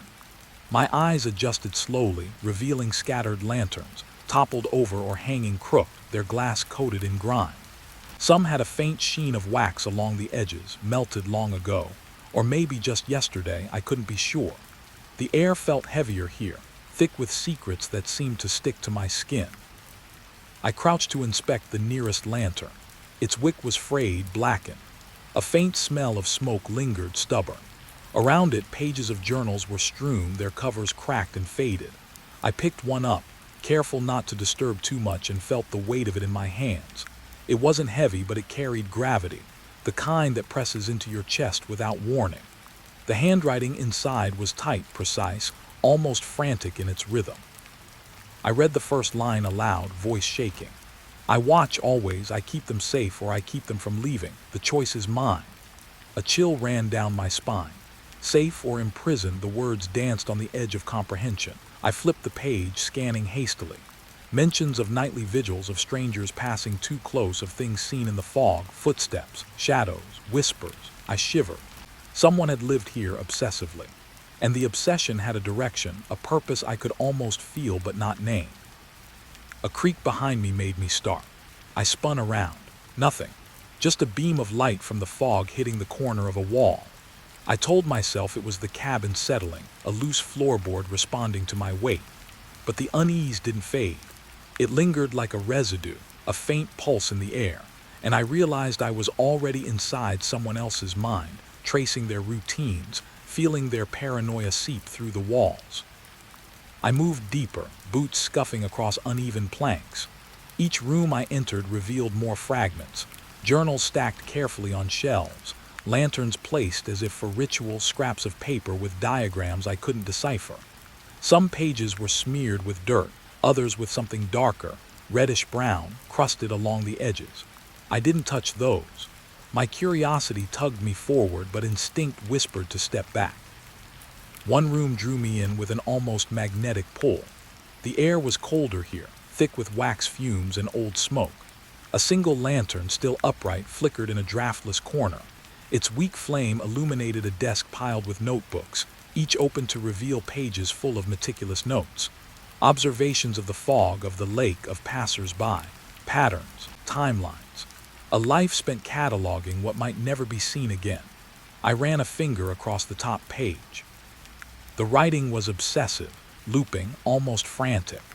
But there was care too, as if the person writing believed they were preserving the world itself. I felt my pulse quicken. What had been recorded here? Every detail seemed mundane at first, weather, visitors, the state of the cabin, but beneath it was something else. Fear, calculation, a drive to see beyond the ordinary. My eyes flicked to the walls. Strange symbols were scratched faintly into the wood, repeated in corners near beams by the floor. Not decorative, protective, or warnings. I couldn't tell. The cabin itself seemed alive with meaning I wasn't invited to fully understand. I found another journal tucked beneath the desk. This one was smaller, leather cracked, but still supple. Its pages smelled of damp and wax. The entries were short, jagged, almost whispered confessions. They come too close. I cannot let them cross. The fog is mine, I am theirs. The handwriting twisted across the page, spiraling in on itself in ways that made it almost impossible to follow. My stomach knotted. Whoever had lived here, whoever had written these words, had believed the world outside was dangerous, encroaching. And the cabin had been the mediator, the boundary between them and the intruders. I paused. A soft noise reached me from upstairs, a shift, a scrape, subtle but deliberate. My heartbeat quickened, muscles tensing. The cabin had layers, secrets stacked atop secrets. The attic, it must be locked like a vault, holding the core of all this obsession. My mind filled with possibilities, none of them comforting. What had been kept there? Maps, notes, something else entirely. I didn't move, barely breathing, listening. Nothing came again, or perhaps it had stopped because I had noticed. I returned to the scattered lanterns.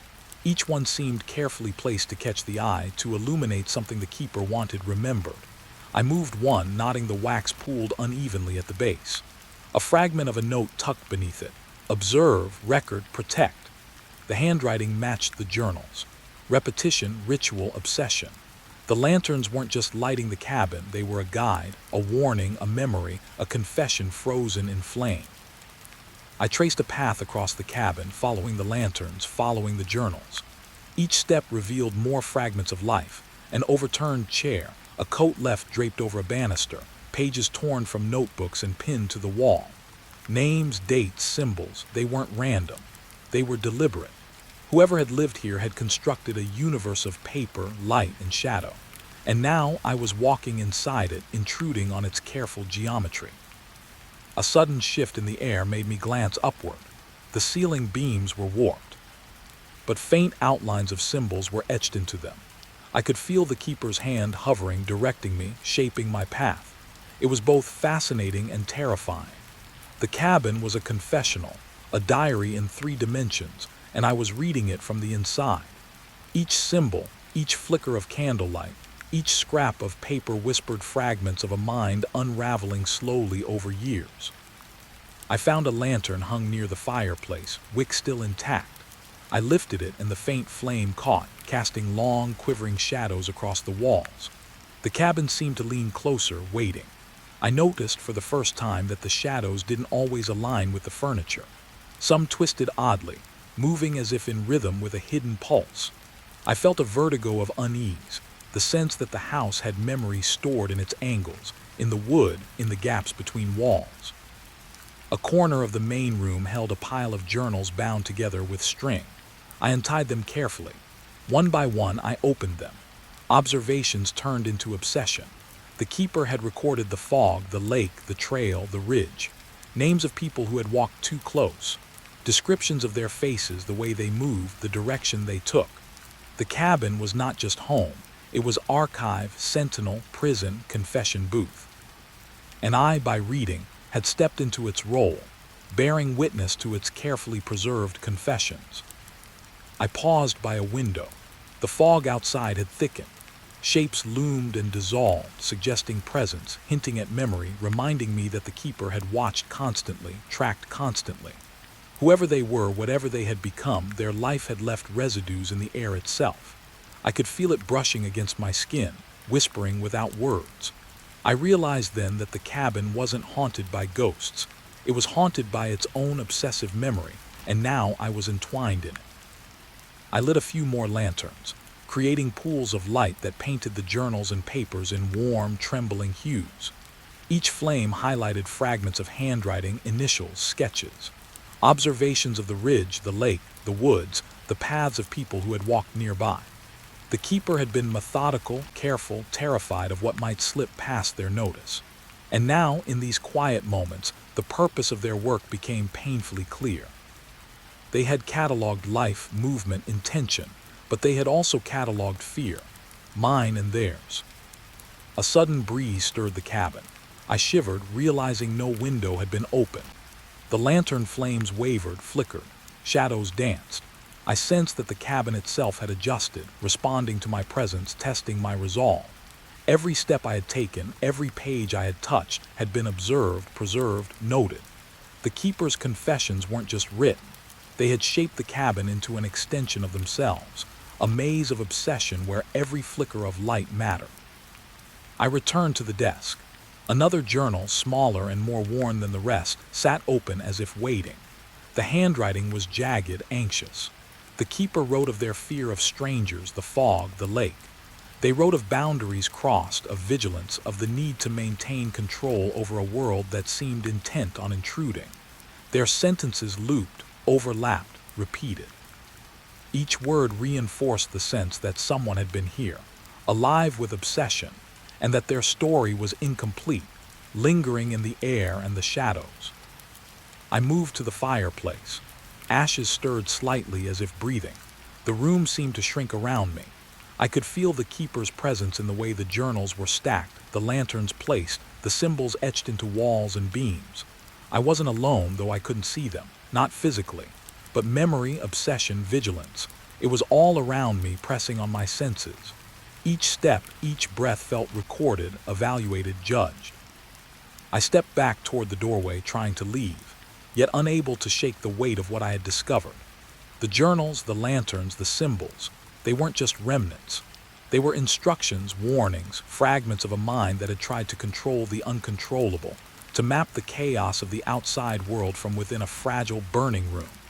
I realized the keeper's story didn't end with abandonment.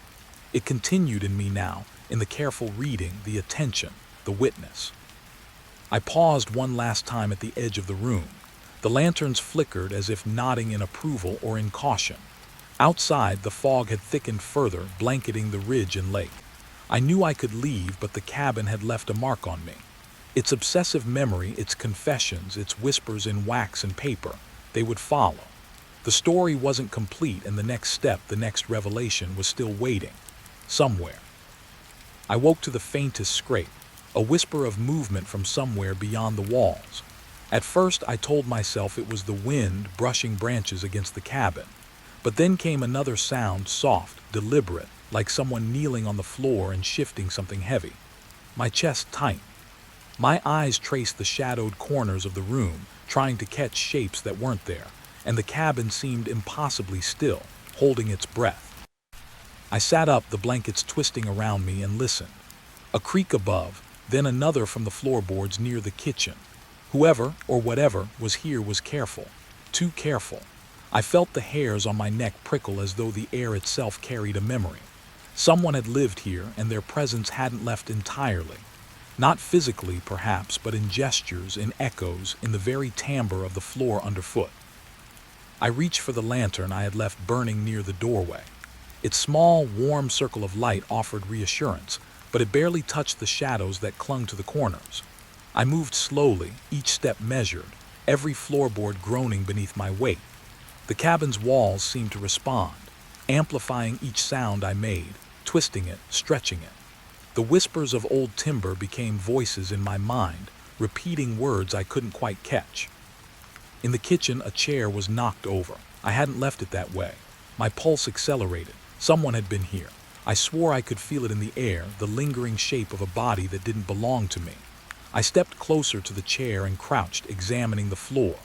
Dust was disturbed in subtle arcs, footprints too faint to define but undeniable.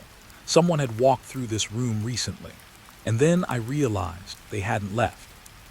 I moved back to the center of the cabin, lantern raised, scanning the walls. Old photographs hung crooked, eyes that seemed to follow me. I wondered if these were the past residents, starring across time.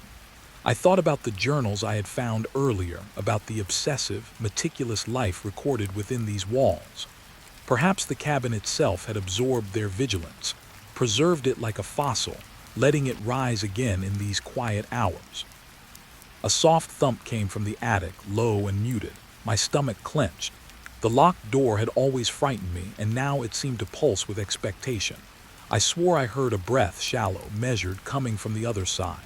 The lantern trembled in my hand, casting light that skipped across the ceiling beams. Shadows danced erratically, forming angles that suggested something crouched just out of reach. I shook my head, trying to dispel the thought, but it remained. I turned back to the main room. A journal had slid from the shelf, landing open on the floor. The pages fluttered as though exhaling a sigh. I knelt to pick it up, hands trembling slightly. The words were familiar, observations, confessions, warnings, but this time they carried a sense of immediacy, as if the writer knew I would read them tonight. My heartbeat slowed briefly, then quickened again. The past was here, present in these scraps of paper, in the careful flicker of light and shadow. From the corner of my eye, I thought I saw movement. A shadow shifted, not cast by the lantern, but sliding across the walls with purpose. I froze. The cabin seemed to pulse with a life I couldn't name. I forced my eyes to focus, telling myself it was imagination. But deep down, I knew the truth. This house remembered.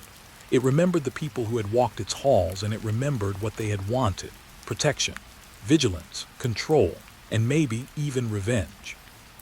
The floor creaked again, nearer now. I took a cautious step back, lantern raised, and the shadows quivered in response. I realized the light itself was no longer my ally. It revealed some truths, but it also hinted at things hidden just beyond the flicker. A scraping from the far corner of the room made my stomach knot. I could almost see the figure, hunched and waiting, but the darkness swallowed it before my eyes could grasp it fully. I spoke aloud, my voice cracking in the thick, heavy air. "Who's there?" No answer. Only silence and the faintest scent of something metallic, like iron or old blood. My mind raced. Were the journals right? Had the previous residents vanished, or had they lingered in some other form? I wanted to tell myself it was only imagination, but the cabin pressed in around me, walls alive with memory and intent. I moved to the fireplace, the lantern casting long, trembling shadows. Ashes shifted as though settling around invisible forms. I imagined figures kneeling, sitting, watching. My pulse raced again. I thought about the journal entries, the meticulous records, the obsessions, the boundaries carefully enforced. If the residents were gone, why did the air feel so thick with their presence? And if they were, then what else had stayed? The wind picked up outside, rattling the windows. A sound like soft footsteps echoed from the far side of the cabin. I froze, breath shallow. It was deliberate, measured, not a trick of the wind. I moved toward it, each step careful, each floorboard groaning. As I approached, the room seemed to shift subtly, the angles of the walls bending just slightly in my perception. I told myself I was imagining it. But the journal I held seemed to pulse with meaning, every line resonating with warnings I didn't yet understand. I glanced back at the doorway. Shadows pooled there, darker than the rest, and I could have sworn I saw the faint outline of a figure crouched, watching. I raised the lantern higher. Nothing. Only the familiar clutter of journals, lanterns, and furniture. Relief was brief, almost cruel in its suddenness. The cabin exhaled, and I realized that its memory was selective, teasing me with glimpses of the past, fragments of presence. Another noise from above made me start. Something shifted in the attic, subtle but unmistakable. A thud, a scrape. I pressed my back against the wall, the journal clutched to my chest. Whoever or whatever was here, the cabin had drawn them into its rhythm. I felt a creeping sense that the house itself was alive with observation, with purpose, with lingering intent. I wasn't just inside the cabin. I was part of its record now. I moved cautiously to the center of the room, lantern held high. Dust motes floated in the warm glow, swirling like spirits. I ran a hand across the floor. Footprints, faint but visible, led toward the attic. Not mine, not old. Someone or something had been here since my arrival, moving carefully, leaving traces just subtle enough to unsettle. My mind filled with questions. Who had entered before me? Had the previous residents returned, or had their obsession survived in some other form? The air shifted again. A faint pressure like the brush of a sleeve across my arm, though nothing touched me. The lantern flickered violently. Shadows leapt across the walls, forming shapes I couldn't name. A whisper seemed to brush past my ear. Words I couldn't understand, a language formed of breath and fear. I stumbled back, heart racing, realizing that the night itself had become an extension of the cabin's memory. Every creak, every sigh of timber, every flicker of light was a page in its story. I crouched near the hearth, trying to calm myself. The journals lay around me, open like witnesses. Each one carried fragments of obsession, fear, and vigilance. I realized the cabin had preserved not only objects and paper but presence, an echo of lives lived in paranoia, a lattice of observation and control. And tonight it had added me to its record. I was both intruder and witness, observer and participant, caught in a web that extended beyond the physical walls.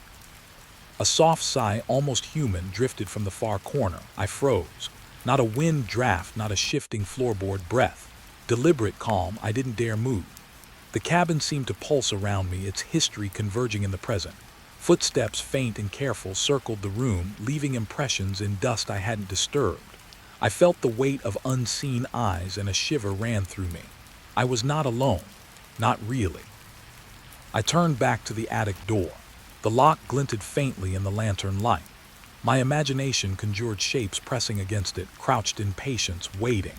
I didn't know if it was safe or even wise to open it. And yet the curiosity gnawed at me, whispering that the truth of the night visitors lay just beyond that threshold. Each creak of floorboards, each flicker of flame reinforced it. The cabin was patient. So were they. I sat down slowly on the edge of a table, lantern between my knees. Shadows stretched across the walls in impossible angles. I could feel the lingering essence of those who had been here, their obsessions, their careful notes, their watchfulness. And somewhere in the dark, just beyond the reach of the lantern, a presence stirred. Patient, deliberate, and almost expectant. I realized with a cold certainty that this night would not pass unnoticed. The journal in my lap trembled slightly. Words I hadn't read before seemed to shift under my gaze, letters forming messages that teased the edge of comprehension. Observe, they will come. You must remain. I couldn't tell if it was the cabin's magic or my own fear twisting the words. I closed it quickly, holding it against my chest, listening. Every creak, every sigh, every shadow was a fragment of memory and warning. I lay back against the wall, trying to convince myself to rest. The lantern's glow wavered, the shadows creeping and recoiling like living things. The night had its visitors, silent but present. They didn't shout. They didn't strike. They simply existed alongside me, reminding me that the cabin held more than walls and floorboards. It held history, obsession, and a slow, unyielding vigilance. And somewhere in that dark, someone or something was still watching. The lake didn't move like a lake should. Its surface lay still, flat and black, reflecting the night sky like a pane of glass. I crouched at the edge, boots pressing into the soft, damp earth, and stared. There was something off, a shimmer, a displacement, subtle at first, like the surface had breath. My heart picked up. I wanted to tell myself it was wind or a fish or a trick of light, but deep down I knew better. A ripple moved across the water, slow, deliberate, impossibly precise. And then another just beyond it. I froze. The sound of my own breathing felt loud, harsh, compared to the muted world around me. My eyes darted to the reflection of the cabin behind me, the one I'd been hiding in these past nights. Its lights flickered faintly, lanterns casting trembling pools of warmth, but even those shadows seemed to hesitate at the edges of the lake, as if unsure whether to enter or retreat. I swore I saw a footstep form on the water. Not a ripple, not a wave, but the outline of a shoe pressing down on the black surface. My mind balked. Footsteps don't walk on water. My pulse thumped in my ears. I leaned forward, trying to see clearly, trying to convince myself it was a trick of the moonlight. The lake offered no comfort. Each ripple matched a step, deliberate, calculated, as though someone, or something, was packing just beyond my reach. I stepped back. The ground beneath me felt softer than it should, almost like the water was bleeding into the earth. I could hear it then, the faintest splash or maybe a footfall echoing against the dark, still surface. I wanted to flee, wanted to tell myself to leave it alone, but my feet stayed rooted. Curiosity anchored me more than fear. What had survived here? The cabin had secrets, yes, but this was something different, something fluid, elusive, unbound by walls or locks. A shadow moved across the water. I saw it in the reflection first, a distortion like the moon itself had wavered. It shifted toward the cabin, skimming the edges of the shoreline without breaking the surface. My stomach knotted. Whoever or whatever was out there had a rhythm. It followed the cabin as though it remembered every angle, every corner. I imagined the past residents walking these shores, guiding some unseen presence, but I hadn't read about anything like this. This was newer, fresh, alive. The lantern in my hand trembled slightly. I tried to ignore it. I focused on the water, on the footsteps, on the impossible shapes that moved against the reflection of the moon. And then I heard a voice, or thought I did. A whisper carried across the still air, brushing my ear. I spun. Nothing. Only the lake, only the trees, only the cold, indifferent dark. My heartbeat thumped unevenly. My imagination played tricks, surely. But I couldn't shake the sensation that I was being watched, studied, catalogued, by eyes I could not see. The ripple came again, closer this time, and with it a new pattern: 2 steps, pause, 1 step, pause, like someone marking time. I could see faint indentations along the shoreline, though the soil was untouched before. They weren't footprints exactly, too shallow, too fluid, but they suggested movement, progress, intent. And then the water gleamed briefly. A flash of something white beneath the surface. I blinked. It was gone, just my reflection, fractured and strange. I crouched lower, trying to make sense of it. The lake should have been a mirror, but it was more than that. It was a screen, a stage, a recorder of unseen things. I reached toward the edge, hand hovering above the surface, terrified of breaking the spell. The reflection shimmered in response, as though it sensed me. For a moment I saw another figure, a faint silhouette walking parallel to the shore, matching every movement I made.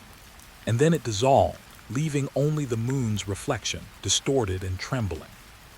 I backed away from the water, boots pressing into the wet grass. My eyes scanned the cabin's lights, the surrounding trees. Every sound was amplified: the rustle of leaves, the cry of a distant bird, the soft sigh of the water. But the footsteps persisted, unseen yet undeniable. I realized the lake itself had become a companion, or a mirror, holding fragments of past presences and blending them with the present. It blurred the line between natural and unnatural, between what I could touch and what only existed in perception. A breeze moved across the surface, sending ripples in every direction. For a moment I felt relief. The footprints, the shapes, the fleeting figures seemed momentarily at rest. But then another ripple, deliberate, firm, traced a path from the far side of the lake toward me. I could no longer tell if it was wind, animal, or something else entirely. My pulse hit a steady, panicked rhythm. The water's reflection twisted, showing angles that shouldn't exist, shorelines bending, trees stretching impossibly. I stepped closer again, drawn against my better judgment. My reflection, or whatever it was, didn't match me. The eyes in the water stared longer, darker. They didn't blink.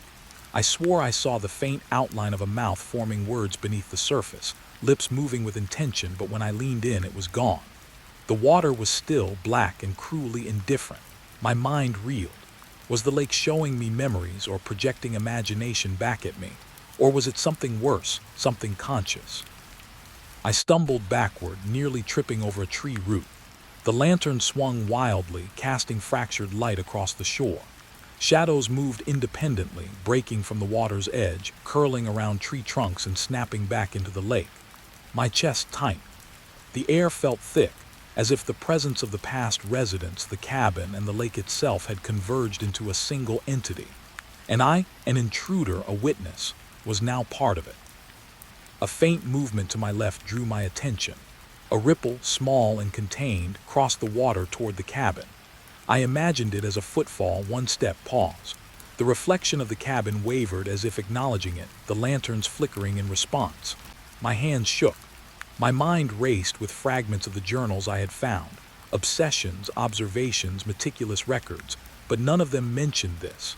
None of them described movement like this, alive, purposeful, unseen. The wind picked up, cold and damp, carrying with it the scent of water and earth. I shivered. Another ripple emerged near the center of the lake. I leaned closer, captivated and terrified. The shape became clearer, a figure, faint, crouched, moving along the surface, reflection matching its motion perfectly. I could see its eyes. Dark, empty, waiting, my stomach clenched. I realized it wasn't a shadow or a trick of light. It was an echo, a presence, something tethered to the lake and the cabin alike. I wanted to turn away, to run back to the safety of the cabin. But curiosity, stubborn and relentless, kept me rooted. I leaned closer and the water responded. The ripple pattern quickened, accelerating unnaturally as if matching the rhythm of my heartbeat. And then a pause. Silence, thick and suffocating. I stared, breath caught, waiting for the next move. When it came, it was subtle, another footstep on water, perfectly timed, perfectly deliberate. I shivered. The lake knew I was watching. The lantern flickered, and in that brief darkness I saw movement at the far edge of the lake. Something crouched low, almost invisible, gliding across the surface without breaking it. I blinked. Twice. It was gone. And yet the water remained distorted, ripples lingering longer than natural physics allowed. The night had become a liminal space, caught between reality and memory, natural law and something older, something patient. I backed further, stumbling, heart pounding. Each step toward the cabin made the ripples dance in anticipation, as though the water were aware of my motion. I imagined the past residents here, walking this shore, observing, guiding the unseen. But the movements weren't human, weren't bound to flesh or bone. They were something else, something carried in water and shadow, in reflection and absence. I crouched at the cabin's edge finally, lantern pressed close, hands trembling. The lake lay flat, almost calm, but the sensation of presence remained. Footsteps on water, shapes beneath the surface, reflections that moved with intent. I realized I had no way of distinguishing memory from projection, past from present, natural from supernatural. Every ripple was a question, every shadow a warning. And still, I couldn't look away. I leaned back against the cabin wall, exhausted, shivering, and tried to gather my thoughts. The lake, the cabin, the night. They had become inseparable, woven together into a single entity that observed, reflected, and waited. And somewhere just beyond the reach of my lantern, the footsteps continued, soft, deliberate, patient. Not threatening exactly, but undeniably present. The water rippled once more, closer now, moving along the shoreline in slow, measured steps. I could feel the anticipation radiating from it, an unspoken message. Watch, remember, wait. I realized with a chill that the lake wasn't just a body of water. It was a mirror of histories, obsessions, presences, and secrets too old to name. And tonight, it had chosen me to witness them. The moon reflected on the surface, distorted and fragmented. I watched, mesmerized, as a final set of steps traced a path from the far end toward the cabin. My breath caught, and the lantern trembled in my hand. The reflection swirled, bending the world around me into something unrecognizable but beautiful in its terror. I understood then that some truths were never meant to be held, only glimpsed. And as I stared, the footsteps paused, waiting, echoing across the still water, leaving me with one inescapable thought. Some presences never leave, and some shores are haunted long after the living have gone. I didn't move. I didn't dare. The lake had become its own witness, and I, helpless, shivering, was just another shadow along its shore. The lantern flickered again, though I hadn't touched it. I watched the flame dance, a fragile yellow tongue, and felt my chest tighten. The cabin seemed to inhale the light, swallowing it slowly inch by inch. Shadows pooled in corners, stretched along walls, and crawled across the ceiling as if they were alive, moving with purpose. I had been inside for hours, yet it felt like minutes and centuries all at once. I stepped closer to the hearth, hoping the fire could anchor me. The logs lay cold, lifeless gray beneath a layer of dust. Not a spark remained. I struck a match, the tiny flame quivering like a bird in a cage, and it too faltered, dimming before it could really burn. The cabin responded almost instantly. The shadows recoiled, then surged forward, thicker, darker. The walls themselves seemed to lean in. I swallowed hard. My hand shook as I held the lantern higher. The light cast its circle across the floorboards, but even here, the corners of the room were devoured by darkness. There was something about the way the cabin absorbed it, like it had been built to consume all that was bright and hopeful. I realized with a chill that this wasn't just neglect or decay. This was intention. Something in this house had learned to hunger. A window near the back rattled softly. I didn't hear wind. The air inside was still, dense, heavy with something I couldn't name. I approached it, lantern held like a talisman. My reflection in the glass was dim, shadowed, almost unrecognizable. I blinked, and for the briefest moment it looked as though my reflection didn't mimic me, it watched. Eyes too calm, too still. And then it moved with me again. I turned away quickly, forcing my gaze to the rest of the cabin. The walls, the floor, the ceiling, all seemed to breathe. The light from the lantern stretched and warped, failing to reach the corners. I imagined the previous keeper moving here, walking from room to room, extinguishing the light piece by piece. Did he do it willingly, or had the cabin claimed him just as it was claiming me now? The lantern wavered again. I felt a soft warmth vanish. The room cooling around me. I shivered, pulling my coat tighter, and noticed the ceiling beams. They were darker than I remembered, knotty wood stretched and warped, twisting into shapes that felt almost familiar. Faces, limbs, I couldn't tell, but the suggestion was enough. My stomach turned. Every corner I looked into seemed to promise movement. The cabin didn't want to remain still. I walked slowly to the center of the room. Each step echoed, a hollow note swallowed immediately by the darkness. For a second I thought I heard a whisper, like a breath over my shoulder, but when I spun, nothing was there. The cabin was empty, and yet it felt full. Full of memories, of intentions, of something older than the walls themselves. I had expected silence. Instead, there was a presence. Patient, unseen, and unblinking. A sudden draft snuffed a corner of my lantern's light. I froze, heart hammering. The darkness in that corner surged forward like smoke.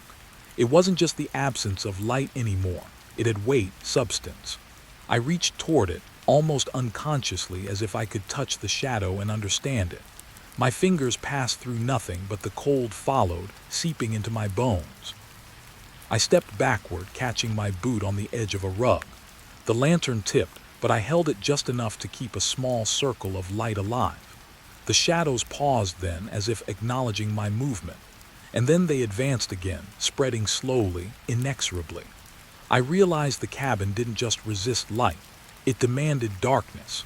It had been feeding on it long before I arrived. I moved toward the table. Dust-covered journals lay scattered, their pages yellowed, brittle. I flipped one open. The words were cramped, obsessive, detailing the keeper's nights, the experiments, the rituals. The ink had darkened in places, almost bleeding into the paper. He wrote of observing the shadows, of tracking the disappearance of light, of waiting. I felt a chill. This wasn't just history, it was instruction. The cabin had a method, and it had trained him. The lantern flickered violently, and in that sudden flare I saw it, a figure in the corner. Tall, thin, impossibly still. My breath caught, I blinked. It was gone. I shook my head, telling myself it had been a trick of the light. But the air remained cold, the weight heavy, as if something had settled in the room. I tried to focus, to ground myself. The journals trembled slightly on the table, as if the room itself exhaled. I moved to the stairs. The attic door loomed above, dark, unyielding. I didn't want to look, didn't want to go up, but the instinct was irresistible. The cabin's hunger seemed to pulse around me. The lantern cast a narrow circle, barely illuminating the steps. I took one, then another. The shadows shifted, rearranging themselves to match my ascent. I realized the house wasn't silent. It was listening, waiting for me to make a mistake. A flicker of light from the lantern caught the wall near the staircase. Something was written there, carved faintly into the wood. Letters I could almost read, almost understand. Light dies where I linger. I recoiled. I didn't want to linger. I wanted to run, to escape. And yet my feet continued upward, drawn by a need I couldn't name. Halfway up, the lantern went dim. I shook it, tilted it, tried to coax it alive. The shadows surged. The ceiling above warped in the dim light, beams twisting into shapes that were almost human, almost familiar. I felt eyes on me. Not from the corner, not from the figure I thought I saw, but everywhere.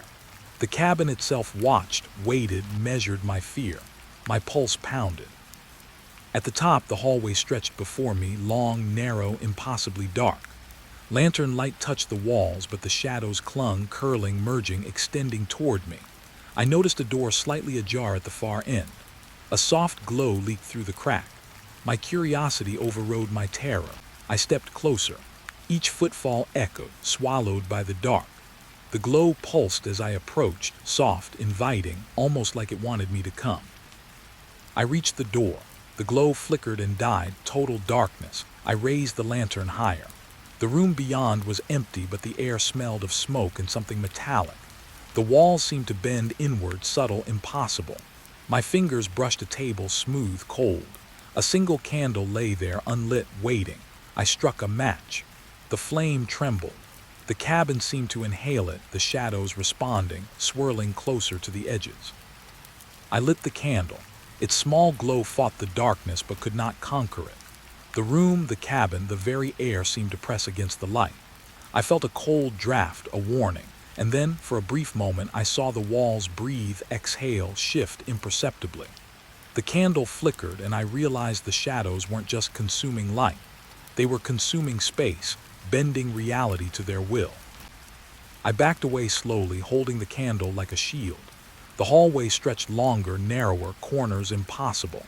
I could feel the cabin reshaping itself, testing me, pushing me to the edge. The lantern at my side dimmed, almost dead, leaving only the candle's tiny circle. I realized with a sinking certainty that I had underestimated this place. It was not just haunted, it was alive, patient, ancient, and all-consuming. A noise, a faint creak, almost a sigh, echoed from below. I froze. The cabin had sounds now, subtle, deliberate, footsteps, or just the house moving, I couldn't tell. The candlelight trembled, shadows dancing across the walls in strange, slow motions. Shapes formed and dissolved, faces half seen, expressions unreadable. I wanted to scream, but no sound came. My throat felt raw. My hands shook. I descended slowly, the candle held high. The room seemed to stretch with every step, corners retreating, floors creaking under invisible weight. At the base of the stairs, I paused. The lantern was nearly dead. The room behind me stretched into nothing, shadows thick, walls curling away. I realized the cabin had consumed nearly all the light. Only a tiny circle remained, just enough to see my hands, just enough to watch the shadows press closer. I moved toward the door, every step cautious. Outside, the night was calm, unyielding. I wanted to believe I could leave, but the cabin had other plans. The door wouldn't open fully, it resisted like the house itself was holding me in. My pulse thudded against my ribs, I pressed harder. The light from my candle caught the edge of the threshold, and for a moment I saw the outline of a figure, thin, pale, leaning from the darkness inside. I blinked. Nothing. I stepped back. The shadows recoiled slightly, then surged again, reaching across the floor like ink in water. The cabin had claimed me in small increments, feeding on every flicker of hope, every inch of light. I realized it wasn't just the lantern, the candle, the fire. The cabin itself consumed energy, attention, life. I could feel it pressing in, intimate, suffocating. I stayed near the door, candle shaking, hands slick with sweat. The night outside whispered promises of safety, but the cabin refused to release me completely. I glanced back. The walls were moving imperceptibly, shadows crawling over themselves, stretching, bending, taking forms I couldn't name. The air smelled of damp wood and decay, but something older, more deliberate, lingered beneath. I exhaled slowly. My heart slowed slightly. The cabin had tested me. I survived this encounter with a tiny flame, a fragile light in my hand. And yet I knew it wouldn't be the last. The house had secrets and it had not finished feeding. Outside, the world seemed normal, quiet, welcoming. Inside, the darkness pressed on, patient, hungry, eternal. I stepped fully out the door. The cabin loomed behind me, shadows spilling onto the porch, edges curling like smoke. The air was cold, still, indifferent. I glanced back once more.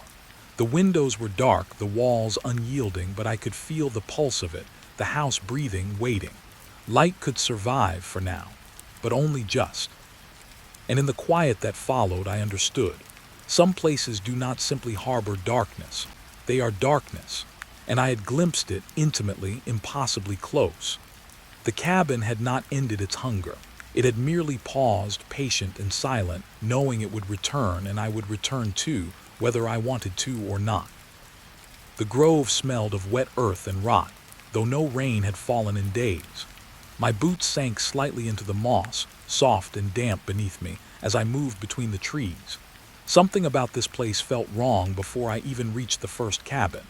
The air was heavier here, thicker, like it held a secret it wasn't willing to share. Every snap of a twig underfoot sounded magnified, a warning I couldn't decipher. I knelt to examine the soil. Tiny grooves and scrapes lined the earth, almost hidden as if someone or something had been here recently. Not recent enough for footprints to be clear, but fresh enough that the earth had not fully settled. I traced them with my gloved fingers. They weren't random. There was intent, a pattern that my mind tried and failed to follow. It was like the trees themselves had drawn directions for someone, and I was intruding on their map. The first cabin emerged from the shadows, low and collapsing, its roof sagging. The walls leaned in on themselves, weathered gray wood splintered in every direction. I stepped closer.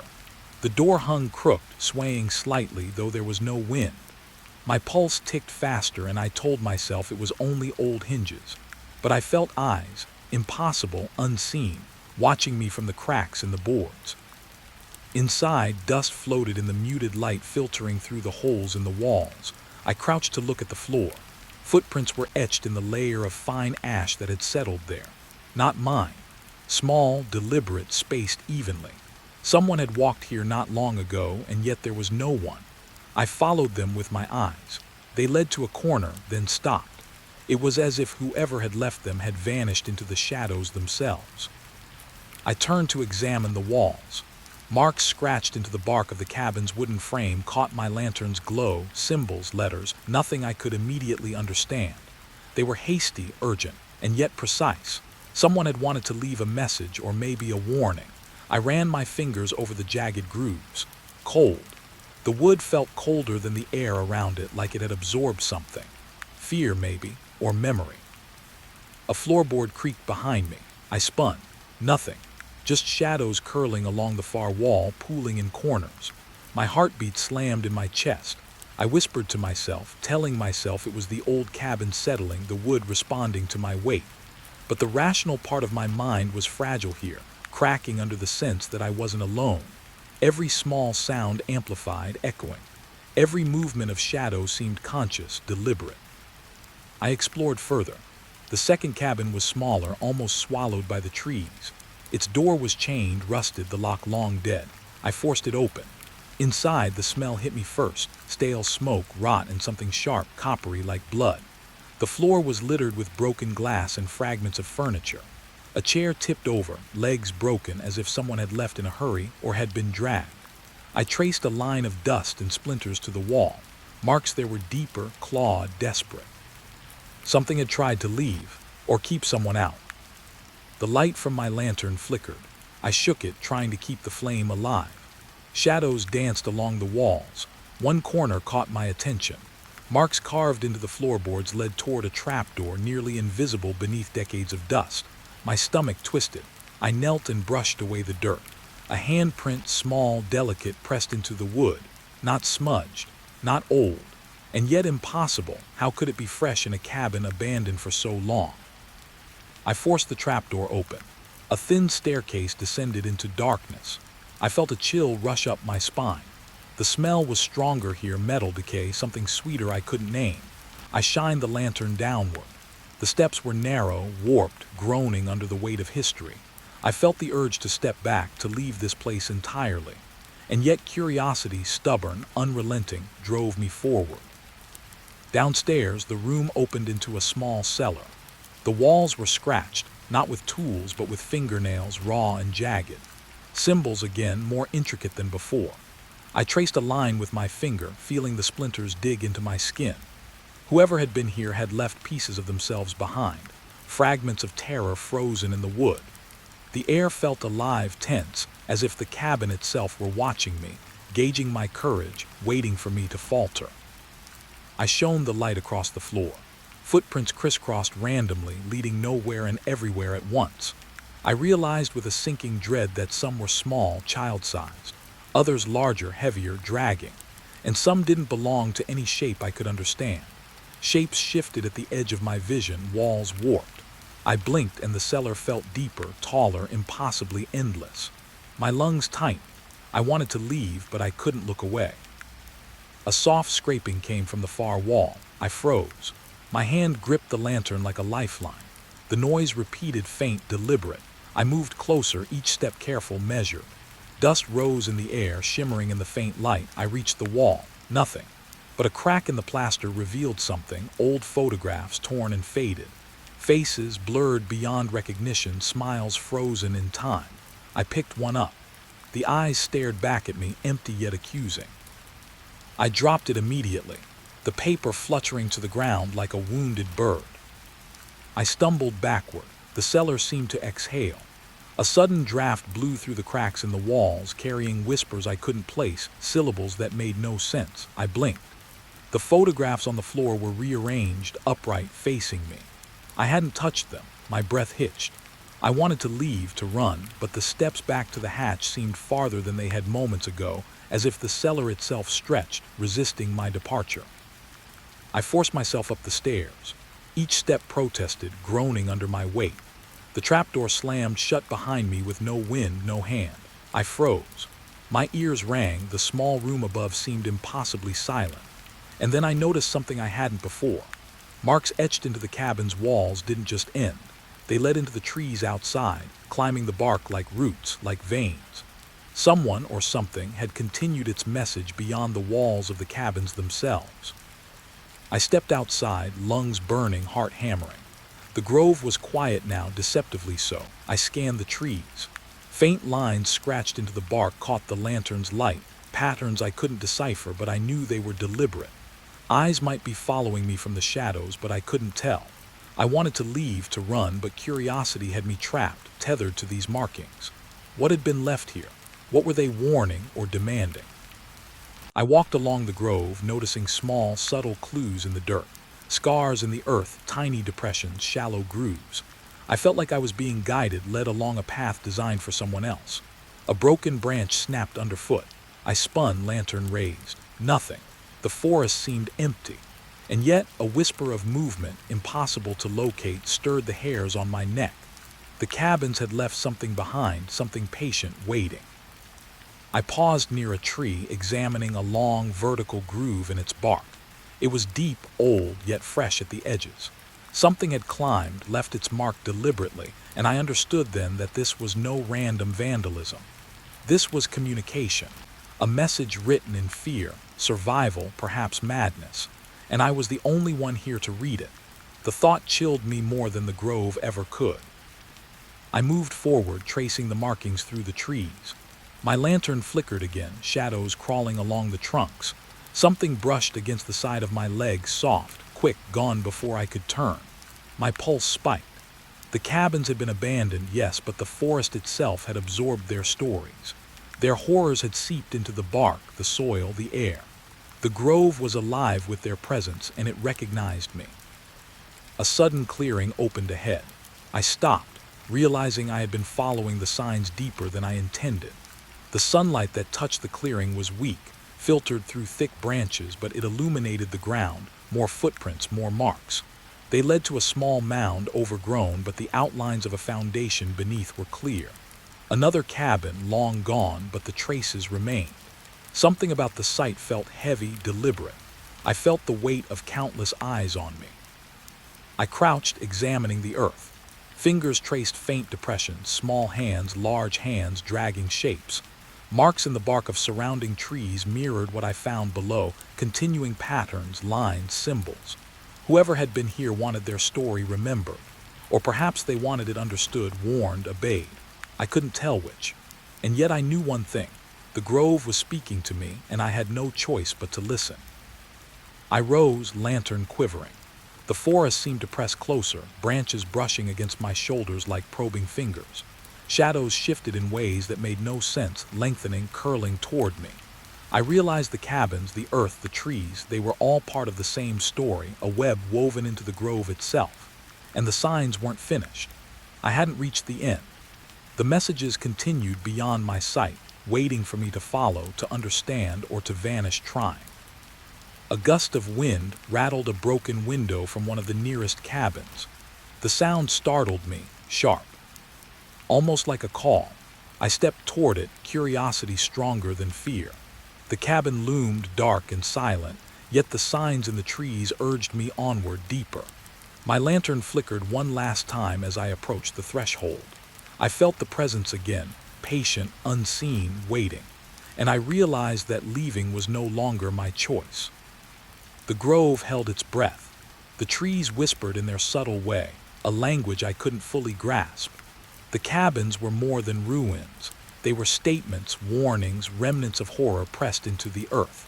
And I was walking through their story, following their marks, reading the signs in the trees, knowing that something in the shadows wanted me to remember, or perhaps wanted me to stay. I paused, the air thick around me, and wondered, had anyone ever truly left this grove, or did it only allow passage to those who were meant to carry its memory, its terror, forward? The question hung in the air, unanswered, as I stepped inside the cabin. The darkness closed around me, patient, watching, hungry. The cabin smelled of smoke and wet wood, but beneath it something older lingered, a tang of iron, sharp and unrelenting. The front door protested when I pushed it open, its hinges groaning as if warning me to leave. I paused, listening. Nothing moved, but the silence felt deliberate, waiting. My boots echoed against the worn floorboards as I stepped inside. Shadows clung to the corners, stretching unnaturally as my lantern flickered. I ran my fingers over the walls. Dust and splinters rose at my touch, dancing in the thin shafts of light. Faded stains marked the wooden panels, patterns I couldn't decipher, yet they carried a weight, a memory pressed into the fibers of the cabin. I felt eyes on me again, though I knew no one was here. The feeling of being watched was tangible, a pressure that pressed into my chest. A loose plank caught my attention. It looked different from the others, slightly newer, as if someone had replaced it long after the rest of the cabin had decayed. My lantern trembled in my hand. I pressed against it, and the plank gave way just enough to reveal a narrow seam, a door hidden in plain sight. My pulse spiked. Why had this been concealed? And more importantly, what had been hidden behind it for decades? I knelt to examine the latch. Rusted but functional. My hand shook as I turned it. The door creaked open, releasing a breath of cold air, sharp and foul, like the room had been sealed for 100 years. My lantern cast a thin cone of light into the darkness, revealing walls marked with deep scratches, streaks that ran up and down, jagged and frantic. Whoever had been here wanted the room to speak, to scream their story without a single word. The floor was littered with debris, broken furniture, shards of glass, a rusted knife wedged in the corner. I swallowed, uneasy. The knife was old, but the dried stains on it hinted at something that didn't age the same way. My skin crawled. I shone the light across the room and noticed something I hadn't expected. Small handprints pressed into the dust on the floorboards. Not smudged, not old. Fresh, or someone had returned to the room, recently enough to leave them intact. I moved closer. The air was thick, suffocating. Every step stirred the dust, and each particle seemed to hum, carrying whispers that I couldn't quite catch. I squinted. Symbols were carved into the walls, circular patterns interwoven with jagged lines like a map or a ritual. My mind fought to understand them, but comprehension slipped through my grasp. They weren't just marks, they were instructions, or perhaps a warning. A floorboard groaned behind me. I froze. My heart hammered in my ears. I swung the lantern, half expecting someone to emerge, but nothing. Just the shadows twisting along the walls, shifting as though they were alive. I swallowed hard, trying to calm my pulse. The room seemed to stretch, its corners bending at impossible angles. My rational mind said it was the flickering light, the tricks of shadow. My gut told me it was something else entirely. I crouched and examined the floor again.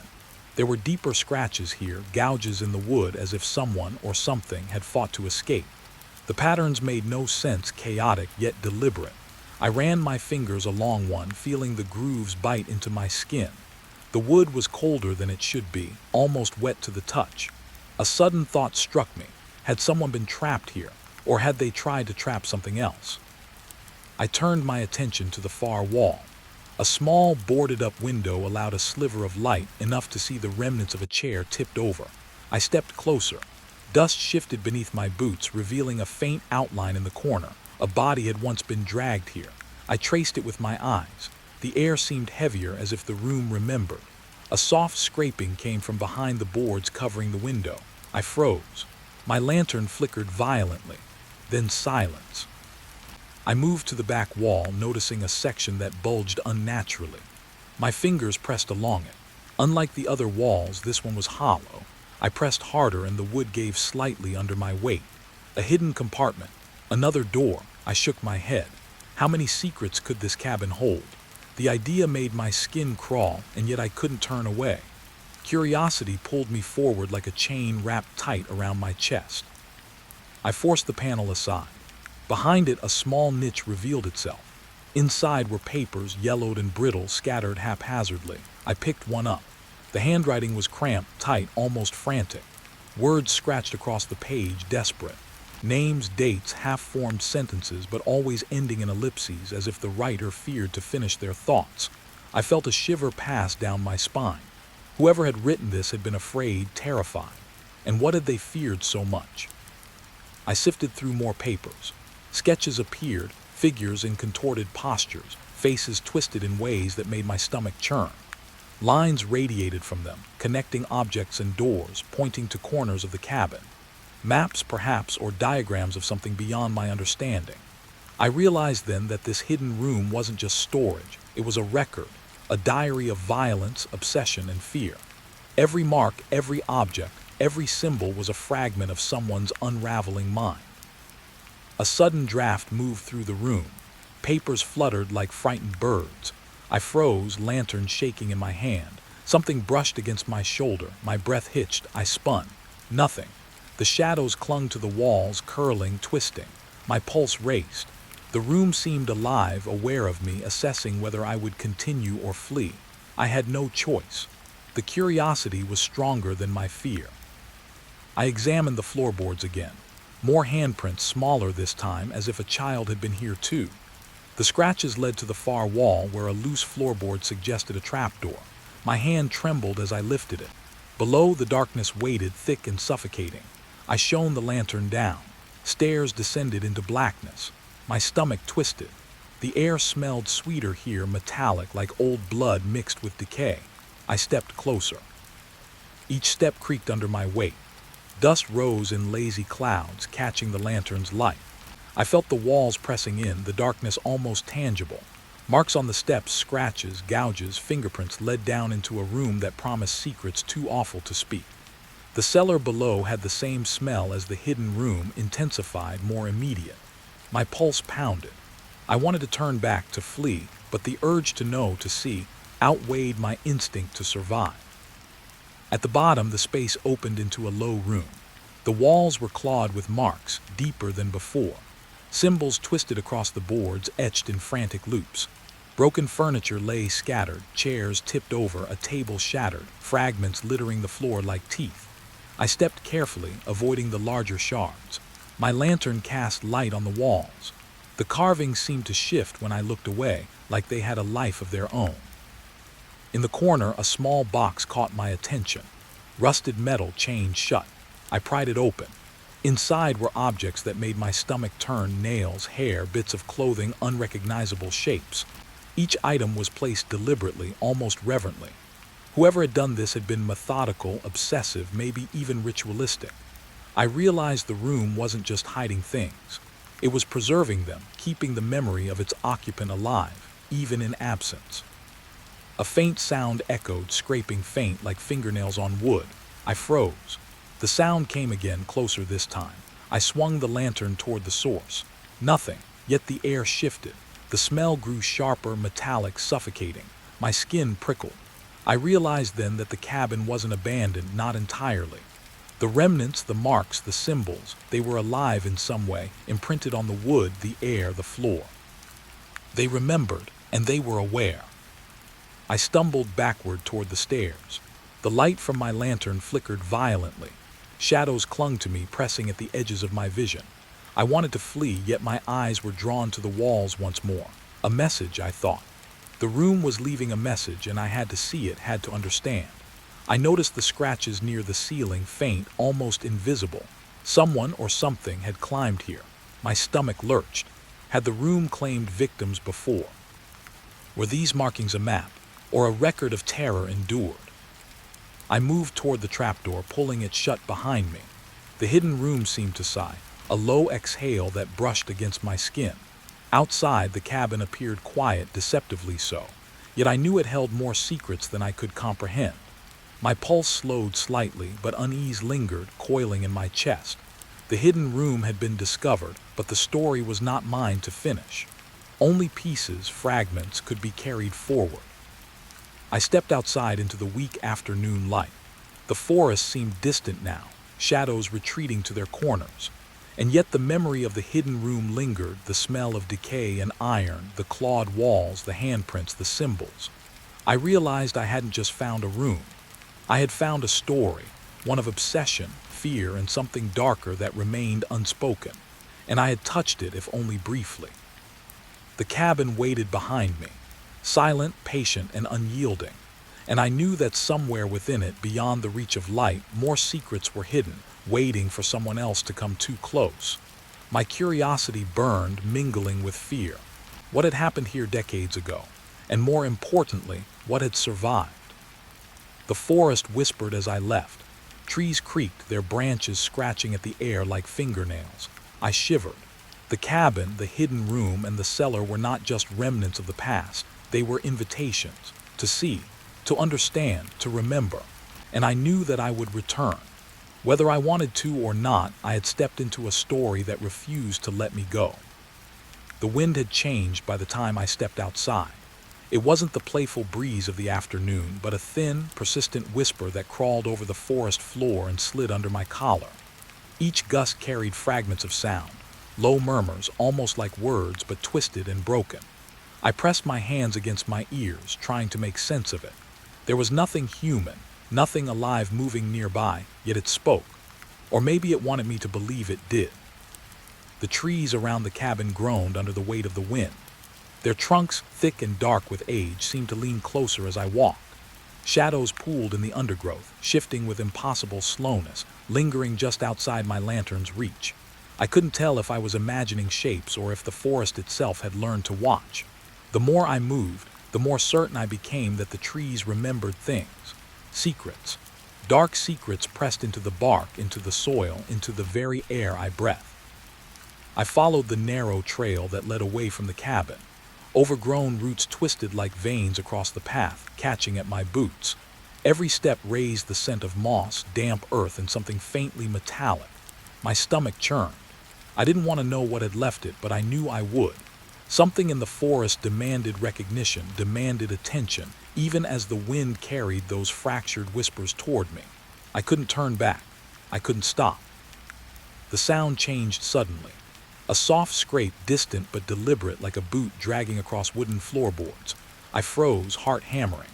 My lantern caught on a broken branch, and I shone it toward the cabin. The hidden room, its memory, felt alive, vibrating through the walls. Had something followed me out? Or had the cabin simply left its mark on me so deeply that I carried its presence wherever I went? The questions spun in my mind, but no answers came. I forced my feet to move. The forest grew thicker, the pines crowding closer, their needles brushing my arms with a scratch that stung more than it should. And then I saw it. Markings on a tree, faint at first, scratches in the bark that formed symbols. Some looked like tally marks, others like crude spirals, almost ritualistic. I reached out, fingers hovering over the rough wood. It pulsed under my touch, cold and alive. Someone or something had been here, and the memory of it lingered like smoke in the air. A gust of wind whispered past my ear, sharper this time, carrying a word I thought I recognized. Watch. I spun, lantern swinging wildly, but the forest remained empty. My pulse throbbed in my temples. I wanted to laugh at myself, to say I was imagining things, but the truth was I didn't feel alone. The forest had eyes. The wind had ears. And somehow they were speaking through the rustle of leaves, the shifting shadows, the tremble of branches. I pressed on, leaving the cabin behind, but the pines seemed to bend toward me, closing ranks as if to keep me within their grasp. The whispers grew, layering atop one another, unintelligible yet unmistakably intentional. I understood this much. There were histories here that no human should touch.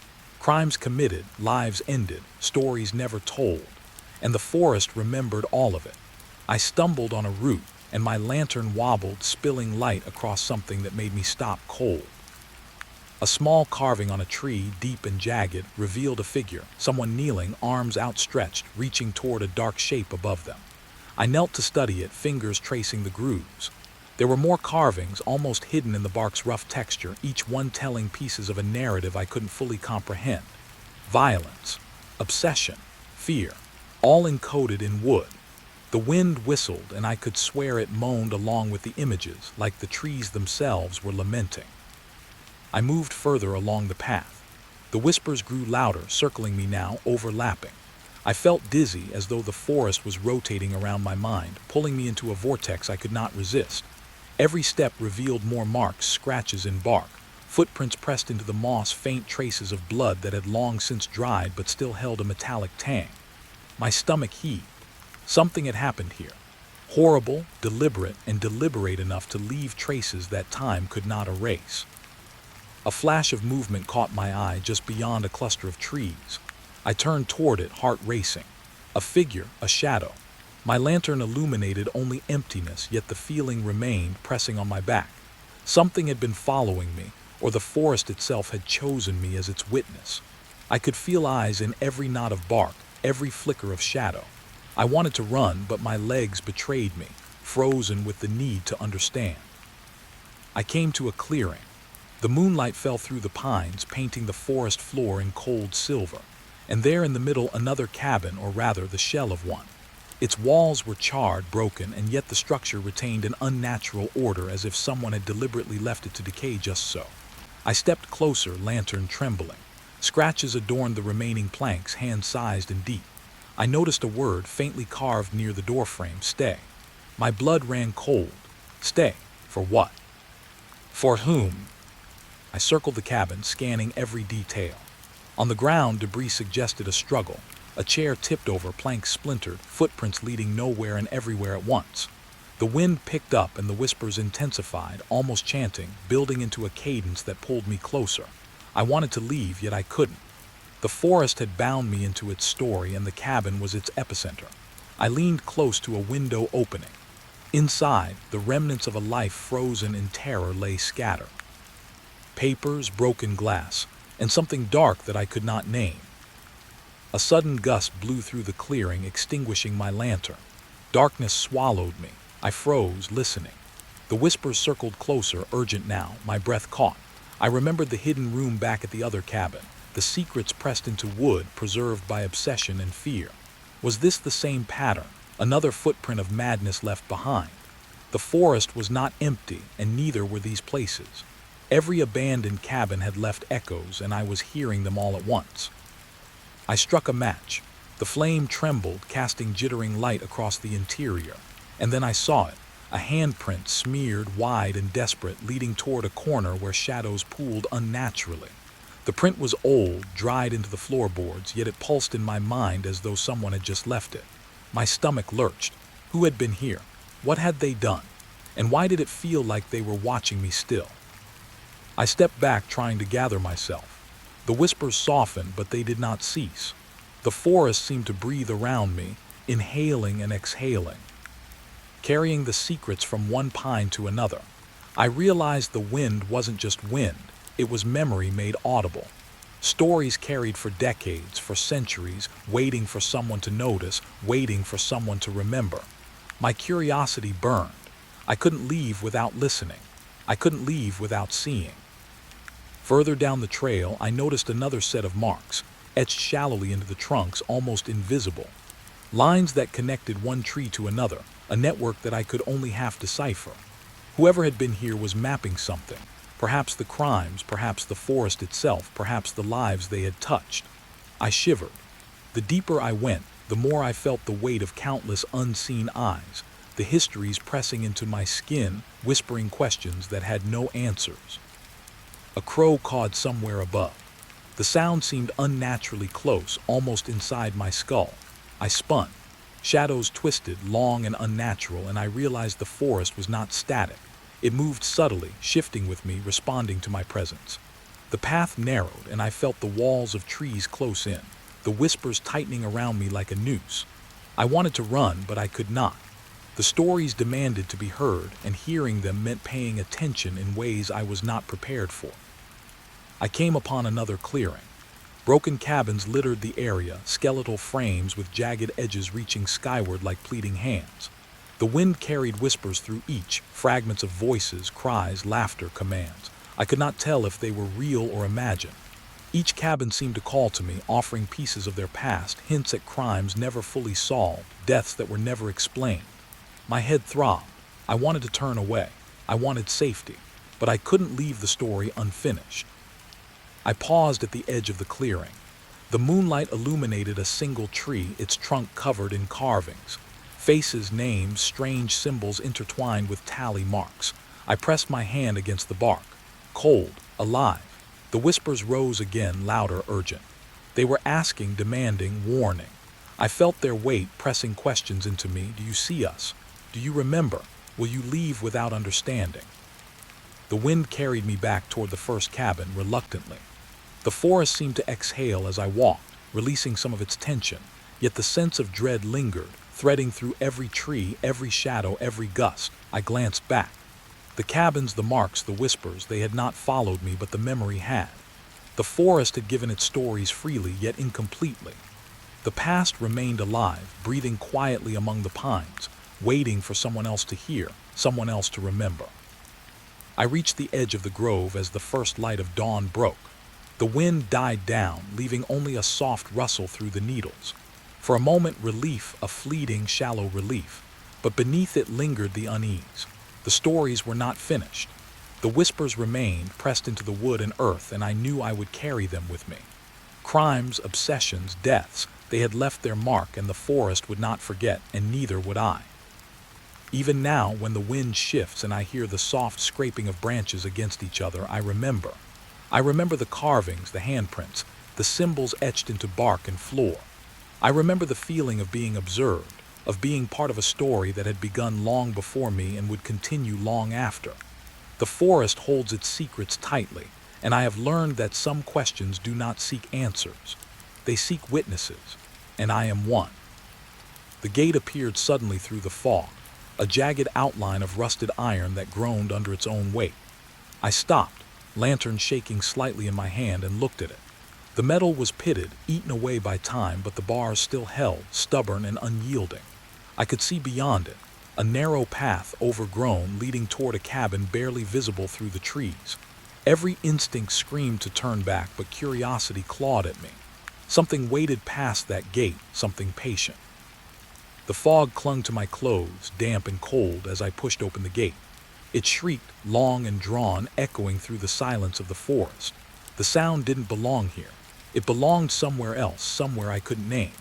My heart thudded in my chest as I stepped onto the path, roots twisting beneath my boots, catching at my steps. The air smelled of wet earth, decayed leaves, and something faintly metallic. I swallowed hard. I didn't know what it was, but I knew I would find out soon enough. The trees leaned close, their branches clawing at the fog. Shadows twisted in impossible ways. I swore I saw shapes moving just beyond the reach of the lantern's light, but when I turned fully, there was nothing, only silence. The wind whispered through the pines, carrying fragments of sound, snaps of branches, faint rustling, as if the forest itself was aware I had arrived. A single thought settled in my mind. I was being watched. Not by an animal, not by a person, something older. The cabin emerged through the fog like a memory. Its walls sagged, weathered by decades of storms and neglect. Windows were broken, some boarded haphazardly, others open to the elements. The roof sagged, shingles missing, exposing dark beams inside. I felt a pull toward it, a mixture of dread and fascination. The air grew heavier as I approached. The forest seemed to hush, holding its breath, waiting for me to make the next move. I stepped onto the porch, each board creaking under my weight. I could see the marks of rot, deep lines eaten by water and time. The smell of damp wood rose to meet me, mixed with the faint tang of rust. Something caught my eye, a broken lock swinging loosely from its staple. Someone had left it, or maybe it had fallen long ago. Either way, it invited me in. My hand hovered over the doorframe. It was colder than the air around me, almost biting my skin, sending shivers down my spine. Inside, darkness swallowed me.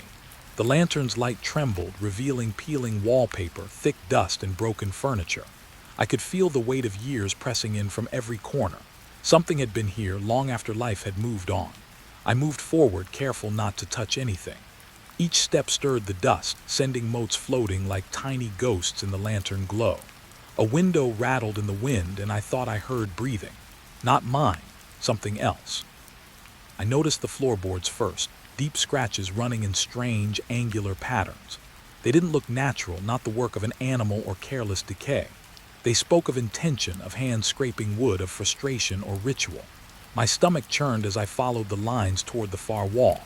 There, partially hidden under a rotted carpet, I saw another set of scratches forming letters, faint but deliberate. I knelt, tracing them with my fingers. The words were broken, fragmented. Do not leave. Watch the gate. A draft swept through the cabin, carrying the scent of iron and damp earth. The door behind me rattled. I spun. Nothing. But the sound lingered in my ears, leaving a hollow resonance that made my chest tight.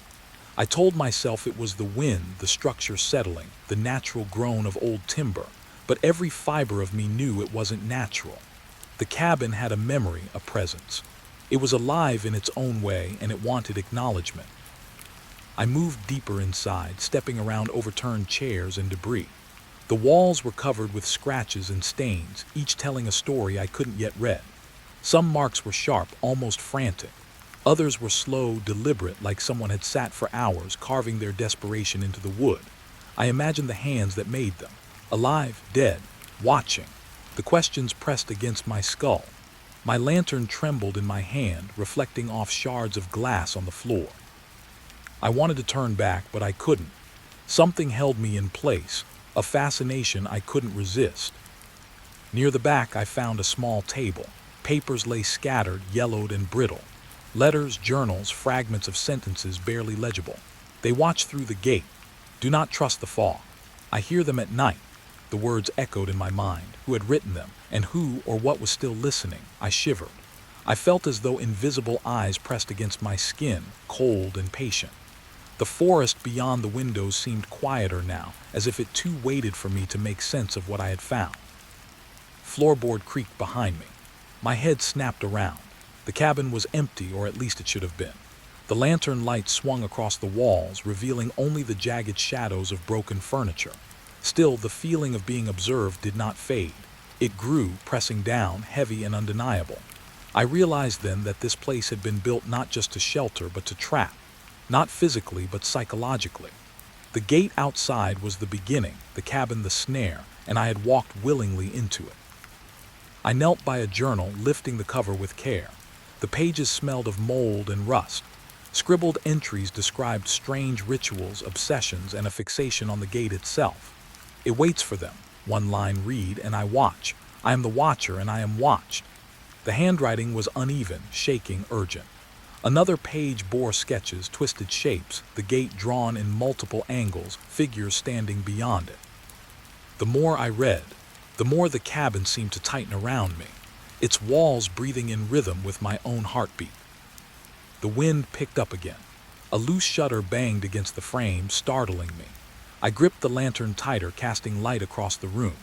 Shadows stretched unnaturally along the walls, forming shapes that didn't belong to any furniture. I swallowed, forcing myself to breathe slowly. The cabin's silence was deceptive. It carried a low hum, barely audible, vibrating through the floor. It wasn't sound. It was awareness. It was the weight of the gate, the forest, the past pressing into me, demanding recognition. I found myself standing in the center of the room, lantern held high. The journal lay open at my feet, pages fluttering as if breathing. Every instinct screamed to leave, but another part of me wanted answers. The cabin was a puzzle, and each mark, each fragment of paper, each scratch told me I was on the edge of understanding something vast, something older than the trees outside. I could almost see the handprints in the air, hovering just out of reach, waiting for me to notice. A sudden shift in the light caught my eye. The sun had broken through the fog, weak but steady. The beams slanted through broken windows, illuminating the gate in the distance. It looked smaller now, less menacing from this angle, but I knew better. The gate had been a threshold. The cabin had been the real test. And the forest beyond was patient, waiting for the next step, the next intrusion into its memory. I stepped back, letting the lantern light dance across the walls one last time. The cabin had given me fragments, whispers of obsession and fear, glimpses of the hands that had carved and written in desperation. And still, a part of me longed to linger, to trace every mark, to read every page, even as the chill in my veins screamed caution. Something told me the gate would call again, that the cabin would demand more, that the forest remembered everything, and it had not yet decided what to do with me. I left the cabin, stepping onto the porch. The gate waited silently, rusted and patient. I could feel its presence like a heartbeat beneath the fog. As I pushed it open, the hinges groaning in protest, I glanced back. The cabin's windows were dark now, but the air around it shimmered, alive with memory and anticipation. I did not know what I had stepped into, only that the forest, the gate, and the cabin had noticed me, and they would remember me long after I was gone. The path beyond the gate was overgrown, almost reclaimed by the forest. Roots twisted and knotted like veins across the earth, and the wind whispered through the trees, carrying fragments of language I did not understand. The gate closed behind me with a soft click, not a sound of security but of warning. I walked on, heart still hammering, senses sharpened. Somewhere ahead the fog shifted, and I felt the weight of unseen eyes following. I was not alone, and I had not been meant to leave. Even now, when I recall the rusted gate, the cabin, and the forest pressing around it, I can feel the pull. The decay, the solitude, the marks left by those who had come before, they linger in my memory like a shadow. And somewhere just beyond sight, the gate waits, patient, silent, rusted but alive, waiting for the next story to begin, for the next step into the forest that remembers everything. I didn't mean to stumble across them, but there they were, tucked in a broken drawer, yellowed at the edges and curling like leaves in autumn. The photographs smelled faintly of smoke and mildew, their surfaces streaked with age. I lifted one carefully, fearing it might crumble in my hands. The image was of a family, smiling faces frozen in a moment that felt impossibly long ago. Yet the eyes seemed to follow me, hollow and empty, as if the smiles were an elaborate mask. Something in the back of my mind whispered that the happiness in that picture had ended badly.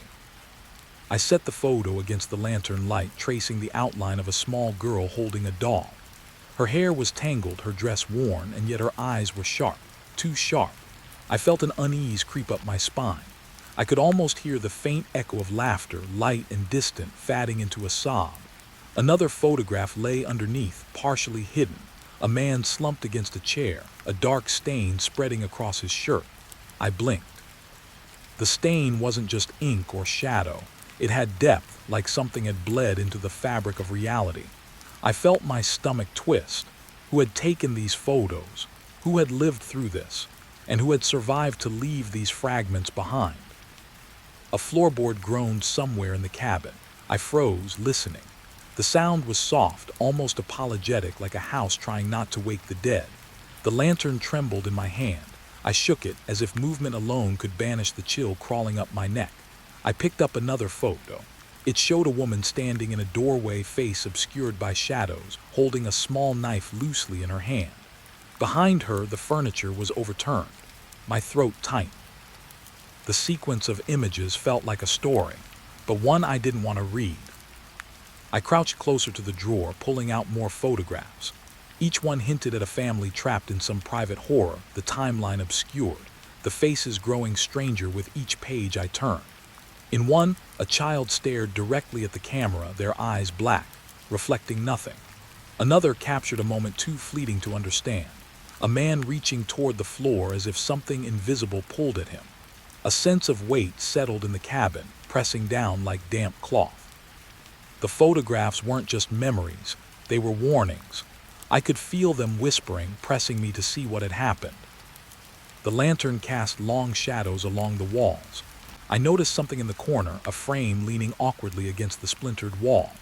Inside was a collage of photographs, faded and torn, edges singed in places. I stepped closer, trying to make sense of it. Faces overlapped, twisted together in ways that didn't make sense, smiles warped, eyes too large or too dark. One of the images shifted in my vision. My heart thumped hard, though when I looked again it was still. Still, the sense of movement lingered, like the photographs were alive, just beyond my perception. I dropped the lantern onto the table for a moment, hands trembling, and picked up a photograph that had slipped beneath the drawer.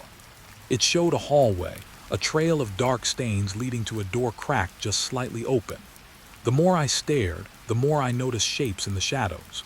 Figures crouched, waiting, fatting into the walls. The air thickened, each breath tasting of iron. I remembered the marks on the floorboards from the other cabin, and I realized these photos were another layer of the house, another message carved into the past. A draft brushed past my ear, soft and deliberate, carrying a faint whisper. I thought I heard a name, but it dissolved before I could grasp it. My pulse raced. I picked up another photograph, this one of a birthday party. Balloons drooped, cake toppled. The children in the picture were blurred, faces indistinct, yet the eyes glimmered in a way that made me step back. The lantern light flickered across the walls, revealing shadows that weren't mine. I could feel them pressing closer, just at the edges of vision. I set the photographs down carefully, trying to shake the feeling that I was intruding, that I had disturbed a fragile balance. Yet the images seemed to move subtly, rearranging themselves in my mind, telling a story I could almost understand but could never fully grasp. Someone had lived here, or perhaps died here, and left pieces behind to speak to anyone foolish enough to notice. I imagined hands reaching from the photographs, pulling at me, desperate for recognition, for someone to acknowledge what had been lost. A sound came from above, a soft thud that made my lantern sway violently. I spun, seeing nothing but the broken ceiling beams and patches of darkness. My breath caught and I swallowed hard. The cabin had layers, each floorboard, each wall, each photograph a repository of something. It wasn't just decay, it was memory and obsession, a slow accumulation of presence that resisted time itself. And I was in the middle of it now. I turned back to the photographs, scanning each face with more attention. A pattern emerged. Each image contained subtle inconsistencies, shadows that didn't match, hands in unnatural positions, smiles too wide or frozen. The family, if it was a family, had existed under some strain I could not name. The tension in the pictures mirrored the tension in the air. I could almost feel the history pressing in on me from every corner. Something had happened here, something violent, something deliberate. And I had stumbled straight into its echo. One photograph drew my attention in particular. A small child standing in the middle of a hallway, eyes fixed forward, mouth open in a silent scream. Behind them, the shadows deepened unnaturally, as if the walls themselves leaned inward. I shivered. I could imagine the moment captured, and I could feel the air shift in response. The photograph wasn't just a memory. It was a trigger, an extension of whatever had lingered here for decades. I knew I shouldn't stare, yet I couldn't look away. I stepped back, the floor creaking beneath me. The cabin seemed to breathe, each inhalation a swell of dust and shadow. I realized the photographs were not isolated.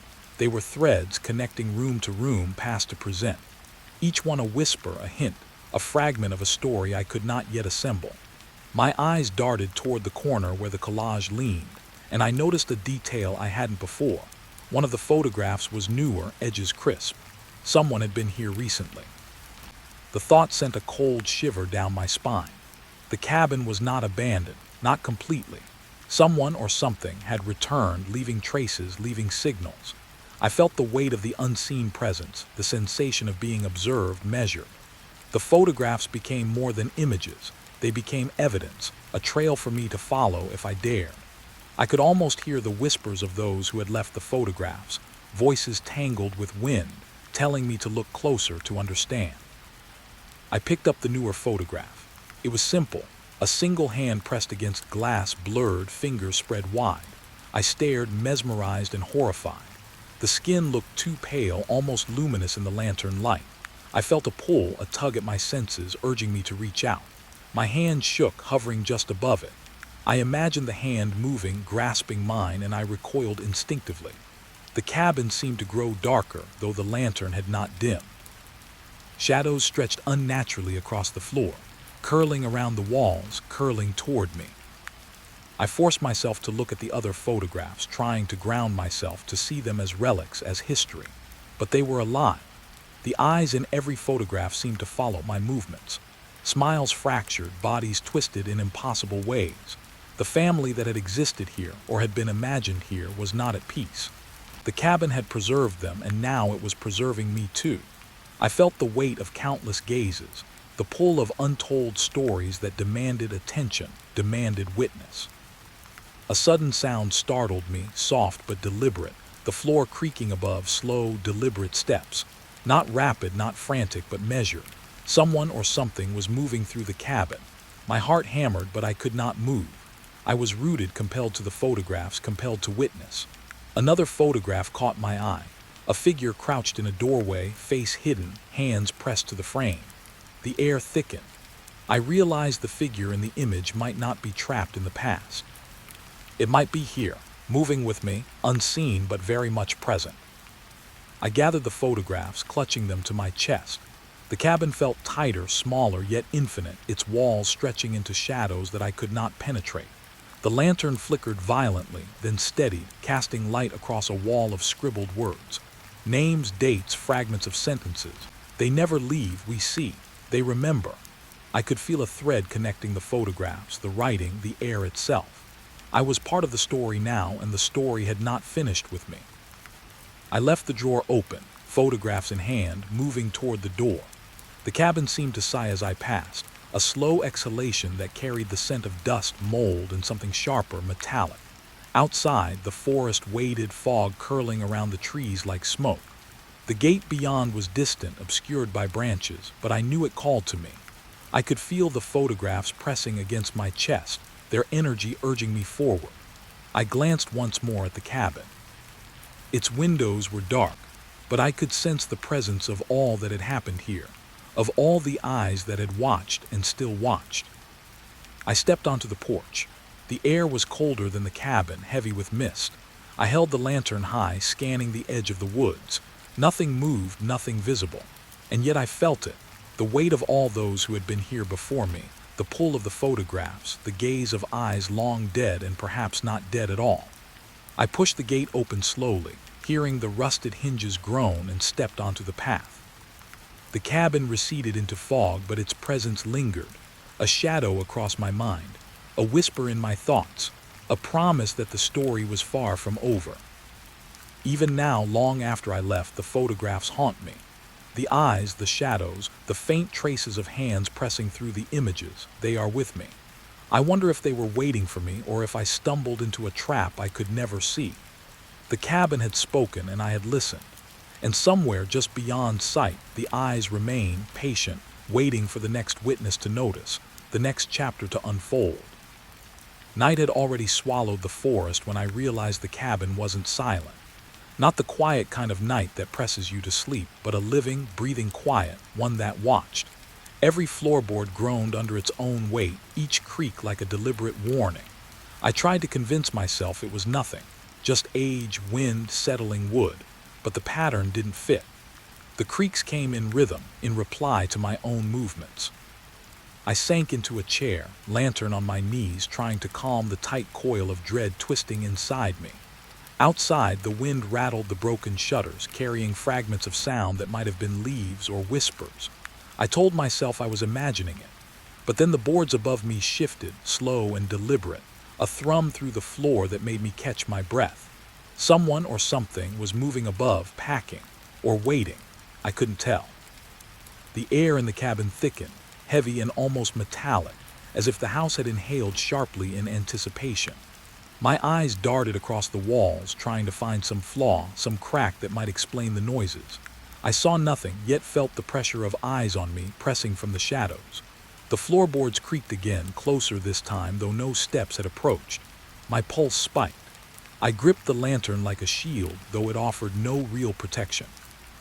A sudden gust rattled the windows, making the lantern flicker. For a moment the shadows leapt and shifted across the room, and I thought I saw a figure crouched in the corner. I blinked. Nothing, just darkness, leaning heavy and patient. I swallowed, telling myself to leave, but the fear wasn't sharp enough to push me. It was slow, invasive, spreading through my bones. I realized then, the cabin didn't just make noise. It responded. It knew I was here. I stood, forcing my legs to cooperate, and moved toward the hallway. Each step was deliberate, each floorboard groaning under my weight, echoing in the emptiness. The walls seemed to shrink inward, each shadow stretching unnaturally. I reached the doorway and paused. A floorboard creaked to my right. Not under my foot, not even near me, just there. A soft, knowing creak, deliberate like a warning. I stepped back, my heart hammering. The hallway was longer than I remembered, darker. The lantern cast flickering circles on the walls, revealing peeling paint and scratches in the wood. Some marks were old, some fresh. I froze. The scratches formed patterns, but patterns I couldn't understand. Letters, numbers, symbols. My skin prickled. I wanted to leave, to flee, but something tugged at my curiosity, deeper than fear. I wanted to see what the house wanted me to see.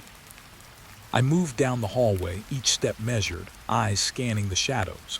Then I heard it again. A floorboard above, directly overhead, creaking slowly, deliberately. But I was alone on the ground floor. I realized then that the sounds didn't follow logic. The house was speaking in its own language. One of creaks and groans, and I had to listen. I stopped in front of a closed door at the end of the hall. The air was colder here, heavy with the scent of dust and rot. I pressed my hand to the knob. It was ice cold. I hesitated. Something in me wanted to pull it open, to see what lay beyond, but another part screamed to run. I twisted the knob slowly, and the door creaked open, groaning like the house itself was alive. Inside was nothing but darkness. I held the lantern high, revealing peeling wallpaper and a floor that sagged toward the center. Then I noticed the floorboards, distinct, darker than the rest, as if stained. The wood looked older here, almost decayed, and yet the creaks came from somewhere deeper. I could feel the vibration beneath my feet, like something moving in the walls or under the floor, something breathing. I took a step forward. A floorboard groaned loudly beneath me, echoing through the room. Then silence, pregnant and heavy. I held my breath. Then again, a soft, deliberate creak, as if the house was testing me, waiting to see if I would move. My fingers trembled around the lantern handle. I whispered to myself, "It's just a house. It's just wood." But the words felt hollow. The walls seemed to close in, shadows pooling at the corners. I realized I wasn't looking at the room anymore. I was looking at the air, at the spaces between light and dark. And in those spaces I felt something shifting, something unseen but aware. My pulse raced. Every nerve screamed to flee, yet my feet stayed planted. I could feel the history of the cabin pressing against me. The weight of decades, the echoes of every creak, every groan, every sigh. I took another step. The floor groaned again, this time closer, directly beneath me. I froze, heart hammering, lantern shaking. Then I heard it, another creak, this time behind me. I spun, but the hallway was empty. The door to the room behind me stood slightly ajar, swaying in a draft I hadn't felt before. My breath caught. I backed toward the wall, pressing myself against it, trying to make sense of the impossible rhythm of sounds. I forced myself to move again toward the far corner of the room. Each floorboard protested, groaning and creaking as if alive. Then the air shifted, warmer now, almost suffocating. I realized the sounds were surrounding me, not just from the floor. The ceiling, the walls, even the furniture seemed to hum with the life of the house. It wasn't trying to attack me. It was watching, observing, waiting. I dropped to my knees, trembling, scanning the floorboards. Some were warped, cracked, and stained. One in particular drew my eye, a darker square in the wood surrounded by lighter boards. The creaking intensified when I moved toward it. I leaned closer, my ear almost touching the floor. A whisper, faint like the shift of air through a cracked window. But it carried meaning, a rhythm I could not yet understand. I stepped back, suddenly aware of how exposed I was. The room felt smaller, the shadows closer. Then I realized something. The creaks didn't follow me. They anticipated me, responded to my movements. The cabin was alive in a way I had never experienced. I could feel it bending the space around me, compressing, expanding. I was both intruder and participant in its slow, deliberate game. The lantern flickered violently. Shadows leapt across the walls, distorting familiar shapes into grotesque forms. I stumbled backward, nearly toppling the lantern, and the floor groaned under my weight. For a moment, everything went silent. Then, a low, rolling creak far away, traveling across the cabin as if it had a heartbeat of its own. I pressed my hands to my ears, but the vibration traveled through my bones. I realized the house wasn't just around me. It was inside me, pressing, breathing, waiting. I tried to calm myself, telling myself I was imagining it. The creaking followed my breaths, matched the pulse of my heart. It was no longer wood groaning. It was intent, deliberate, aware. Every floorboard a word, every creak a sentence, every groan a statement. I didn't want to read it, and yet I couldn't look away. I crawled toward the doorway again, each floorboard screaming beneath me. The hallway stretched endlessly in the dim lantern light, shadows bending as I moved. I thought I heard voices, soft, overlapping, incoherent, but carrying the cadence of someone whispering names, calling for attention. I froze. The names weren't mine, but the urgency felt personal. The cabin had witnessed, remembered, and now demanded acknowledgement. A floorboard to my left shifted sharply, cracking under weight I could not see. The sound reverberated through the room. I turned, lantern high, scanning every corner, every shadow. Nothing. Yet I could feel the gaze of something immense, patient, watching every movement. The air felt alive, the space around me fluid, bending, compressing. I realized then, the house had no intention of letting me leave unchanged. I moved to the far wall, lantern casting long, jittering shadows. Then silence, complete unnatural silence. My pulse slowed and I almost dared to breathe, but the calm was shallow. From somewhere deep within the cabin came a single creak, slow and deliberate, carrying weight and history. I felt the vibrations under my feet, the memory of every step that had come before mine. The cabin had witnessed them all, and now it counted me among them. I realized I had been holding my breath for longer than I noticed. I exhaled slowly, forcing my limbs to move. The hallway seemed longer now, the shadows thicker. I could sense the cabin shifting around me, its presence pressing, observing. Each floorboard groaned in response to my steps, a conversation I could not join. My hand shook as I reached for the doorknob leading out, hopping for relief beyond it. The door swung open slowly, hinges whining, and a rush of cooler night air hit me. I stepped through, lantern held high. The hallway behind me stretched like a memory, shadows pooling, whispering, folding into themselves. I realized then, the cabin had no doors, no walls, no exits in the way I understood. Its geometry was its own, responding, observing, alive. The floorboards had told me this. The creaking had spoken, and I had listened. Outside, the night pressed against me differently, colder, sharper, but real. The forest loomed, fog curling around trees, obscuring paths. I looked back once. The cabin's silhouette was dark, silent. Yet the memory of its creaks, the rhythm of its groans, and the weight of its attention followed me. I knew the house would remember me, track me, mark me. And the questions it left behind, the meaning in the floorboards, the message in the creaks, would haunt me far longer than the night. I left the cabin before dawn, though the sky hadn't yet learned how to bleed color. My boots crunched softly over the frost-hardened earth, each step echoing a hollow certainty I didn't feel. The lantern lay abandoned on the floorboards behind me, its light extinguished, yet I could almost see the glow lingering, trapped between the walls. I kept walking, but the memory of the cabin clung to me like a second skin. The forest around me was still, yet heavy with expectation. Branches scraped against each other, whispering with the wind, but not in a way that was natural. The sound seemed to echo old conversations, fragments of moments that never reached my ears clearly. I shook my head, trying to dislodge the feeling, but every direction I looked, shadows seemed to stretch just a little too long, twist just a little too deliberate. I glanced back at the cabin. Its dark silhouette was swallowed by the trees, but even through the distance I could feel it observing. I thought leaving would sever the connection, that crossing the clearing would erase whatever had marked me. But the air itself felt dense with memory. The creaking floors, the groans in the walls, the slow, deliberate rhythm of a house alive with intention. They had traveled with me, invisible but insistent. A fallen log shifted under my foot and I flinched, my own shadow leaping unnaturally in the dim light. For a moment I felt the weight of eyes on me pressing from behind. Not human eyes, not animal, something older, something patient, waiting to see if I would stumble, if fear could make me betray myself. The cabin had not released me. I wasn't free. The path curved, revealing the lake beyond. Mist rose from its surface like slow smoke, curling and twisting in shapes that almost made sense.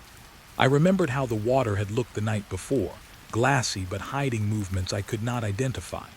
I paused at the edge, listening to the soft lap of water against the shore, and I thought I heard footsteps. Not on the soil, not on the frost, but across the water itself. I blinked, certain I was imagining it, and yet the sound persisted.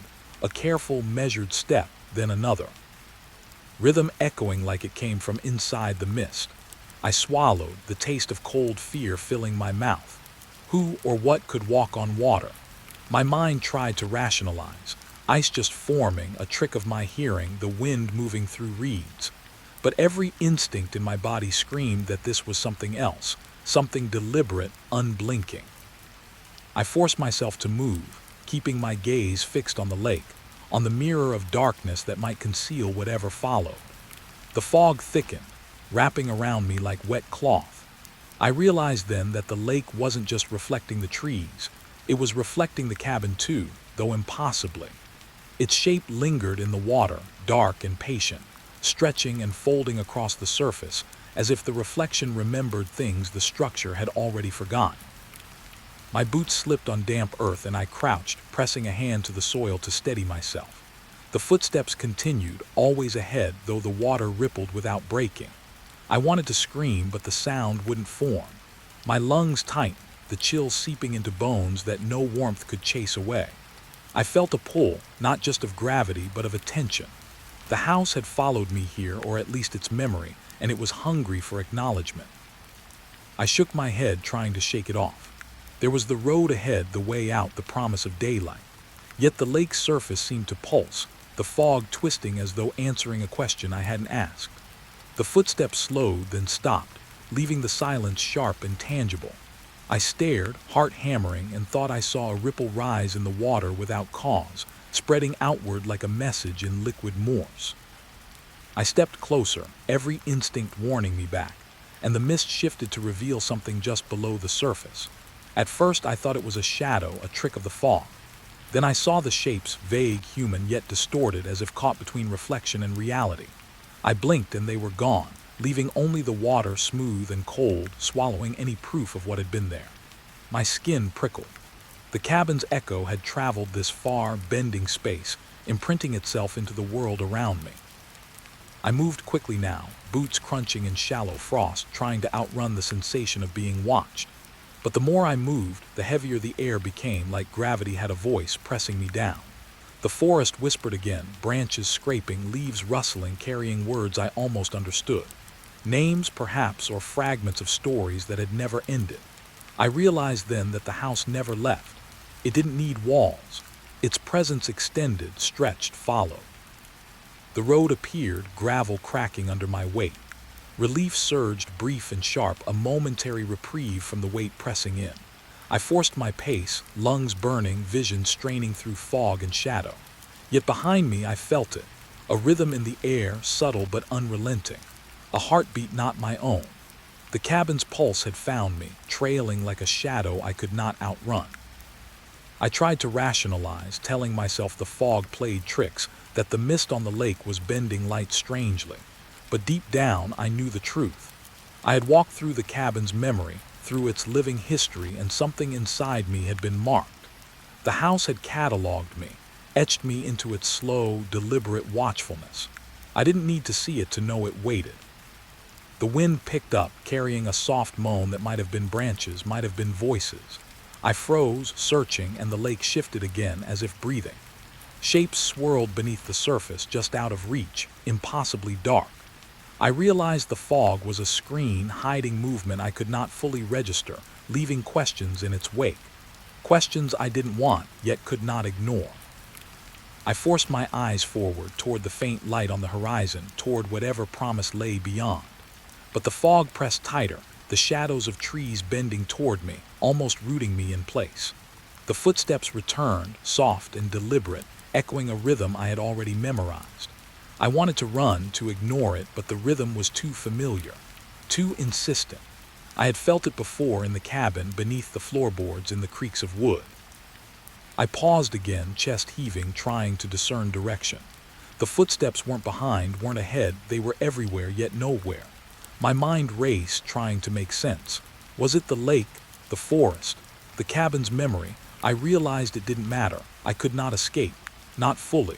The house had left a shadow in the world, and it had left a shadow in me. The road finally opened to open ground, frost crunching underfoot. Relief washed over me, temporary and fleeting. I dared a glance back toward the cabin, hidden now by distance and trees. The silhouette of its roof seemed normal, inert, dead. And yet deep in the fog I felt its gaze, patient and slow, unbroken. A single question pressed into my mind.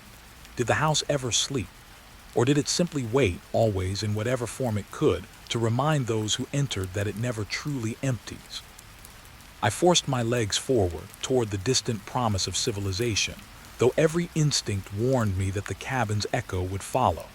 The mist clung to me, curling around ankles and knees, carrying whispers and footfalls, memories of creaks and groans. I felt them press into my chest, in rhythm with my own heartbeat, a reminder that the cabin had never released me. Not really. The horizon brightened, pale light filtering through trees. Birds stirred, their calls piercing the silence, yet even their presence felt temporary, fragile against the weight pressing on me. I dared a shaky smile, a momentary reprieve. Perhaps daylight could dilute the memory, break the spell. Perhaps the cabin was just a house. Perhaps. And yet behind me, somewhere in the fog, the lake shifted once more. A ripple, slight but deliberate, disturbed its surface. The footprints across water were gone. Or were they waiting, hidden in reflection, patient, deliberate? I couldn't be sure. The fog was a veil, but veils don't erase what lies beneath. They only hint at it, leaving a hunger that claws at memory. I walked on, feet heavy, chest tight, mind unwilling to settle. Every step carried the weight of what I had left behind, the creaking floors, the groans, the silence that had spoken louder than any scream. I felt the cabin behind me and, in a way, inside me. It was not gone.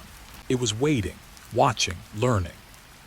Even as light spread across the horizon, even as the world seemed mundane again, I knew. The house never truly empties. Its echoes follow. Its memory lingers. And some part of me would always hear the soft, deliberate creaks, the unseen footsteps, the patient pulse of something that should have been nothing. The road appeared almost by accident, hidden beneath a tangle of brambles and fallen leaves, so thin it seemed like the forest had swallowed it whole. I paused, boots hovering over the mossy earth, trying to make sense of how a path could exist here at all. The air was heavy, damp, smelling of decay and old rain, and every breath felt like inhaling the forest's memory. I shouldn't have found it, and that thought pressed against me with a quiet insistence. I stepped forward. The branches overhead formed a near-solid canopy, blotting out the sky, leaving only shafts of muted light to trace my path. Each step sank slightly into the soft ground, leaves crackling beneath me, yet no other sound disturbed the silence. No birds, no wind, nothing to suggest life beyond the trees. The kind of silence that waits for you, stretches for you, and watches you. Halfway along the path, I noticed something in the earth, a faint impression like the heel of a boot pressed too long into soft soil. Someone had been here before. My pulse quickened, though I tried to tell myself it was old. Footprints fade, erode. But these seemed deliberate enough to suggest the presence of another, perhaps even very recently. I swallowed, feeling the hairs on my arms prickle. The deeper I went, the narrower the path became. Brambles clawed at my jacket, snagged at my hair as if reluctant to let me pass. I thought about turning back. I should turn back. But the curiosity held me like a weight in my chest. The forest pressed in from both sides, shadows shifting in subtle ways, hints of movement where there should have been none. I caught myself glancing over my shoulder far too often, expecting, no, dreading, to see someone following, though I knew it was impossible. A sudden break in the trees revealed a small clearing. There at the center stood the cabin. Its roof sagged, shingles missing like teeth in a grim smile.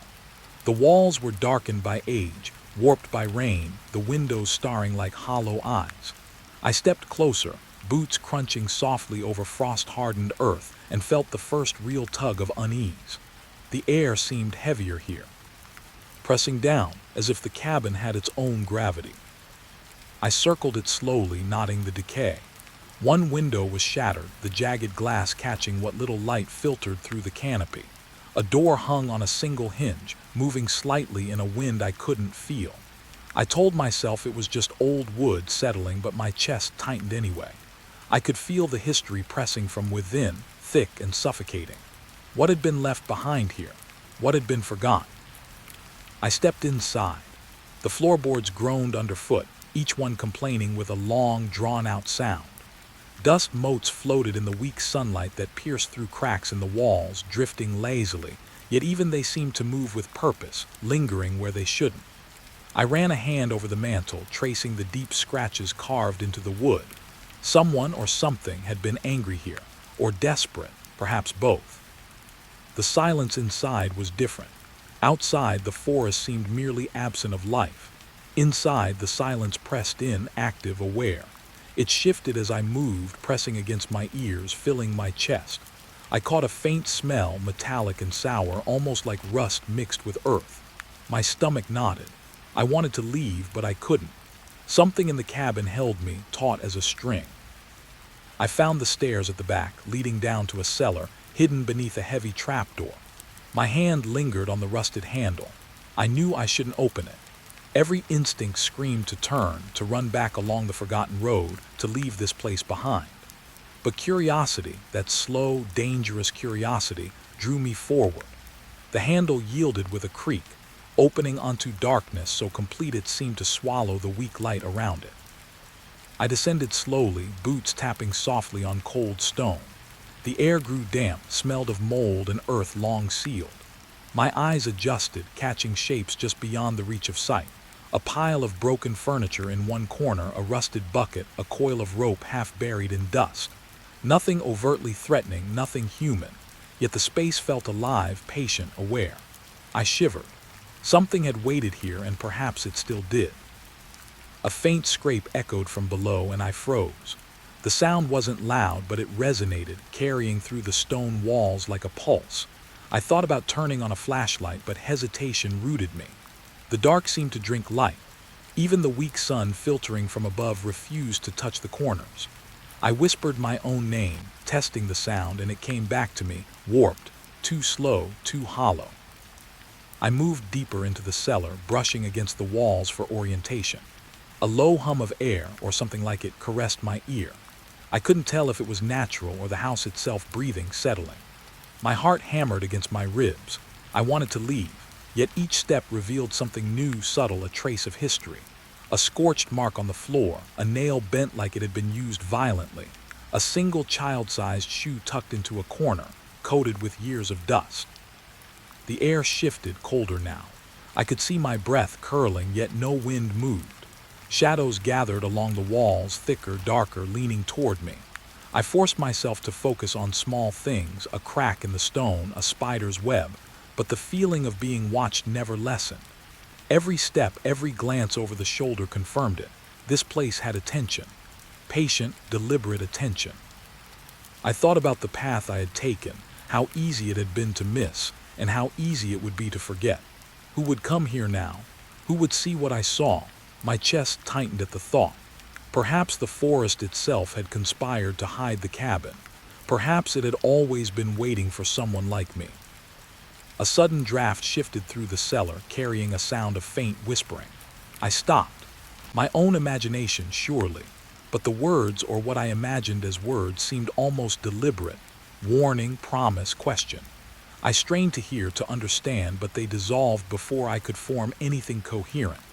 Still, I felt the weight of them pressing in, echoing through stone and timber, lingering in my mind. I retraced my steps, ascending back into the cabin, boots heavier with each creak of the floorboards. Outside, the forest had not changed.